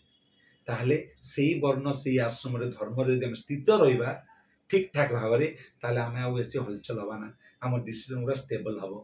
କିନ୍ତୁ ସାଧନା ଦିଆଯାଇଛି ସବୁ ବର୍ଣ୍ଣ ଆଶ୍ରମରେ କ'ଣ ପାଇଁ? ନା ଶୁଦ୍ଧିକରଣ କରିବା ପାଇଁ। ମୁଁ ଆପଣଙ୍କୁ ଭିଡ଼ିଓରେ ଆସିବାକୁ କହିଥିଲି କ'ଣ ପାଇଁ? ଯେ ମୁଁ ଦେଖିଲେ ଖୁସି ହେବି, ସେଇଆ ନୁହେଁ। ଆପଣଙ୍କର ଏକ୍ସପିରିଏନ୍ସ ଦେଖିବା ପାଇଁ, ଆପଣଙ୍କର ଅନୁଭବ ଜାଣିବା ପାଇଁ। ପ୍ଲିଜ୍ ଆପଣ ଯଦି ଭିଡ଼ିଓକୁ ଆସୁଛନ୍ତି ମାତ୍ର 5 ମିନିଟ୍ ପାଇଁ, ମୁଁ କହୁଛି ଆପଣଙ୍କୁ, ଆସିପାରୁଛନ୍ତି ଯଦି ଆସନ୍ତୁ 31ରୁ 36 ପର୍ଯ୍ୟନ୍ତ। ବହୁତ ବହୁତ ଧନ୍ୟବାଦ। ଦେଖନ୍ତୁ, ଆପଣଙ୍କର ଆମ ସମସ୍ତଙ୍କ ଶରୀର ଅଛି। ଶରୀର ମଇଳା ହେଉଛି ନା, ତାକୁ ସଫା କରିବା ପାଇଁ, ଶୁଦ୍ଧିକରଣ କରିବା ପାଇଁ ସ୍ନାନର ବ୍ୟବସ୍ଥା ଅଛି, ପାଣି ଦ୍ୱାରା ସ୍ନାନ। ସେମିତି ଆମର ଇନ୍ଦ୍ରିୟ ବି ମଇଳା ହେଉଛନ୍ତି ନା। ଭୌତିକ ଲେଶରେ, ଭୌତିକ ଦୁନିଆରେ ଯିଏ ଆସିଛି, ତାର ଏଠି କୋଇଲା ଖଣିରେ ପଶିଲେ ସେ କଳା ହବ, ଯେତେ ଧଳା ଡ୍ରେସ୍ ପିନ୍ଧିଥାଉ। ସେ କୋଇଲା ଖଣିରେ ପଶିଲେ ଧଳାକୁ କଳା କରିବିନି, ନାହିଁ, ହବ ସେ କଳା। ତେଣୁ ଧଳା କରିବାର ବାଟ ଅଛି, ସର୍ଫ ଏକ୍ସେଲ, ଟାଇଡ୍, ତାକୁ ଧଳା କରିବେ ଆପଣ। ସେମିତି ଦେହକୁ ଧଳା କରିବା ପାଇଁ ବା ଶୁଦ୍ଧ କରିବା ପାଇଁ ସ୍ନାନ। ଇନ୍ଦ୍ରିୟ ଅଛି, ଇନ୍ଦ୍ରିୟ ବି କଣ୍ଟାମିନେଟ୍ ହେଉଛନ୍ତି। ଇନ୍ଦ୍ରିୟକୁ ସଫା କରିବା ପାଇଁ, ମନେ ରଖନ୍ତୁ, ପଚାରିବି ଆପଣଙ୍କୁ, ଇନ୍ଦ୍ରିୟକୁ ସଫା କରିବା ପାଇଁ ଅଛି ସେବା। ତାପରେ ଇନ୍ଦ୍ରିୟ ମାନଙ୍କ ସର୍ଦ୍ଦାର କିଏ? ସତ୍ୟଭାମା ମାତାଜୀ। ଇନ୍ଦ୍ରିୟ ମାନଙ୍କ ସର୍ଦ୍ଦାର କିଏ? Thank you. ଇନ୍ଦ୍ରିୟ ମାନଙ୍କ ସର୍ଦ୍ଦାର ହଉଛି ମନ। ମନ ମଇଳା ହଉଛି ନା, ମନ ତ ମଇଳା ବହୁତ ହଉଛି। मलिन मन का सब बात बेकार है, हरि नाम ही सार है, हाँ, चैतन्य महाप्रभु का कृपा ही अपार है। तो मलिन मन मलिन होची। तेणु मन मलिन हेले ताको सफा केमति करिवे? ताको सफा करिवे शब्द बा नाम द्वारा। नाम द्वारा मन सफा हो। शब्द कुआ जाए, ब्रह्म तारक मंत्र बा ब्रह्म शब्द, जहाँ को आम ओम कहूचे प्रणव मंत्र, जहाँ को आम राम कहते राम नाम, जहाँ को आम कृष्ण कहते कृष्ण नाम, हरि बा महामंत्र, ये सब नाम भगवान का नाम शक्ति अच्छी। मनर मैला को सफा करदब, ताको आम कहवा शब्द। एबे बुद्धि मैला हो नहीं, बुद्धि को सफा किए कर? यही शास्त्र जहाँ आम करुले, बुद्धि विचार को सफा करिया लोक गोटे, सी हूँ शास्त्र। तापरे अहंकार अच्छी, अहंकार को किए करिव सफा? सत्यमा माताजी, रेवती माताजी, अहंकार को किए सफा करिव?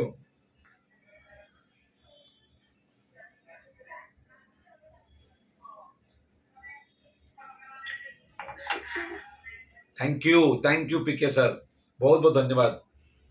संग संग संग संग अहंकार को सेवा सफल कर दो, शुद्ध कर दो। जदि राजा भरत जी भावर प्राप्ति होते संगरे थांते, जड़े कही न ए भरत महाराज, ए भरत प्रभु, आपण कौन हरिण हरिण होती, आपण ध्यान दिंतु भगवान के भजन रे, निश्चय कही था, काटी था इगो को, किंतु बंची जाते। संग नथिबारु भरतंकर पतन हो गला। ସଙ୍ଗ ସଙ୍ଗ ଅହଙ୍କାରକୁ ଶୁଦ୍ଧ କରିବ। ତାପରେ ରହିଲା ଆତ୍ମା, ଯେ ସବୁବେଳେ ଶୁଦ୍ଧ କିନ୍ତୁ କଣ୍ଡିସନ ଅଛି ବୋଲି ତାକୁ ଦରକାର ସ୍ପର୍ଶ। କାହାର ସ୍ପର୍ଶ? ଗୁରୁଙ୍କର ସ୍ପର୍ଶ ବା ପରମାତ୍ମାଙ୍କର ସ୍ପର୍ଶ। ଏ ସ୍ପର୍ଶ ପାଇବ କେମିତି? ଯେତେବେଳେ ବାକି ଲୋକମାନେ ଏ ପ୍ରକାର କାମରେ ଶୁଦ୍ଧିକରଣ ହେବେ, ତାକୁ ସ୍ପର୍ଶ ଅଟୋମେଟିକଲି ମିଳିବ। ତେଣୁ ଆମେ କଥା ହେଲେ 6S ଫର୍ମୁଲା। କ'ଣ କ'ଣ? ସ୍ନାନ, ସେବା, ଶବ୍ଦ, ଶାସ୍ତ୍ର, ସଙ୍ଗ ଆଉ ସ୍ପର୍ଶ। ବହୁତ ବହୁତ ଧନ୍ୟବାଦ। ଆମେ କଥା ହେଲେ ସାଧନା ଆଉ ଚଏସ୍। ଏ ଦୁଇଟା ଗୋଟେ ରେଳଗାଡ଼ି ଯେମିତି ଦୁଇଟା ରେଳ ଲାଇନ୍ ଥାଏ, ଆମ ମଣିଷ ଜୀବନକୁ ଠିକ୍ ଦିଗପୂର୍ଣ୍ଣ ଭାବରେ ନେବା ପାଇଁ ହେଲେ ଏ ଦୁଇଟାକ ଜିନିଷ ଅତ୍ୟନ୍ତ ଆବଶ୍ୟକତା। ଗୋଟିଏ ହେଉଛି ସାଧୁସଙ୍ଗ ବା ଗୋଟିଏ ହେଉଛି ଆପଣଙ୍କର ସାଧନା, ଆଉ ଗୋଟେ ହେଉଛି ଚଏସେସ୍। ଆପଣ ଯେଉଁ ଚଏସ୍ ନେବେ, ନିର୍ଣ୍ଣୟ ନେବେ, ଆଉ ସେ ନିର୍ଣ୍ଣୟଟା ସାଧନା ଦ୍ୱାରା ଆସିପାରେ ବା ସାଧନା ନିର୍ଣ୍ଣୟକୁ ଇନଫ୍ଲୁଏନ୍ସ କରିପାରେ। କିନ୍ତୁ ଦୁଇ ଜଣ ଯାକ ପରିପ୍ରକାଶ ହେଇପାରନ୍ତି, ପରିପୂର୍ଣ୍ଣ ହେଇପାରନ୍ତି, କିନ୍ତୁ ଦୁଇଟା କେବେ କେବେ ଅଲଗା ଅଲଗା ହେବା ଆବଶ୍ୟକତା ଅଛି। ତେଣୁ ଏ ଭରତ ମହାରାଜାଙ୍କର ଏ କାହାଣୀରେ ଯଦି ଆପଣଙ୍କୁ କିଛି ଫଳ ମିଳିଥାଏ, କିଛି ଗୁଣ ଏଥିରେ ଦେଖାଯାଏ, ଏଇଟା ଗୁରୁ ପରମ୍ପରା ଶ୍ରୀକୃଷ୍ଣ ଭଗବାନଙ୍କର ଅତୀବ କୃପା। ନହେଲେ ଆପଣମାନଙ୍କ ଭଳି ବୁଦ୍ଧି ଜ୍ଞାନରେ ପରିପୂର୍ଣ୍ଣ ବ୍ୟକ୍ତିମାନଙ୍କ ପାଇଁ ମୋର କ'ଣ ଔକାତ। ବହୁତ ବହୁତ ଧନ୍ୟବାଦ। ଖୁସି ହେଲି ଗୁରୁ ଗୋବିନ୍ଦଙ୍କର କୃପାର୍ଥରେ, ତାଙ୍କର ମର୍ସି ପାଇବା ପାଇଁ, ତାଙ୍କର ଗ୍ଲୋରି ଗାଇବାରେ ଆନନ୍ଦ ମିଳିବ ଏବଂ ମୋର ହୃଦୟ ଶୁଦ୍ଧିକରଣ ହେବ, ଏଇ ଆଶା ରଖି ଆପଣଙ୍କର ପ୍ରାର୍ଥନା ଅଭିଳାଷୀ ପ୍ରେମମୟ ଦାସ। ବହୁତ ଧନ୍ୟବାଦ। ହରେ କୃଷ୍ଣ। ହରେ କୃଷ୍ଣ।